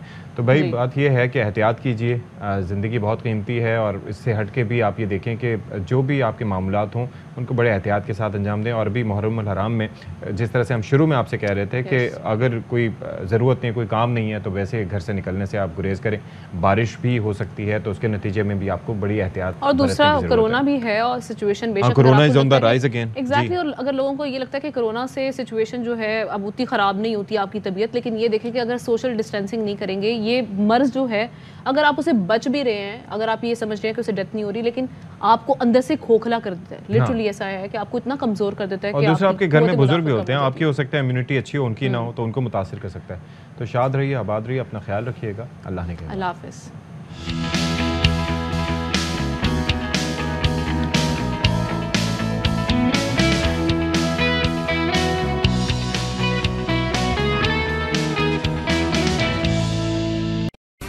अहम तरीन खबरें अब एक क्लिक की दूरी पर। आपके पसंदीदा टॉक शोज हों या अहम मुल्की या गैर मुल्की शख्सियात की न्यूज कॉन्फ्रेंसेस, हर लम्हा बाखबर रहने के लिए सब्सक्राइब करें हमारा YouTube चैनल।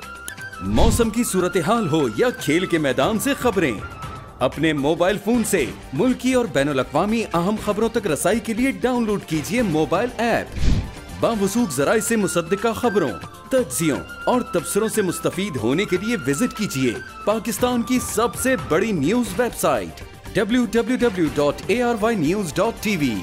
इन सब के अलावा पाकिस्तान का सबसे बड़ा फेसबुक पेज हो, सबसे बड़ा न्यूज इंस्टाग्राम अकाउंट या फिर ट्विटर, ARY न्यूज पहुंचा रहा है खबरें सबसे पहले आप तक, ताकि आप रहें हर लम्हा बाखबर।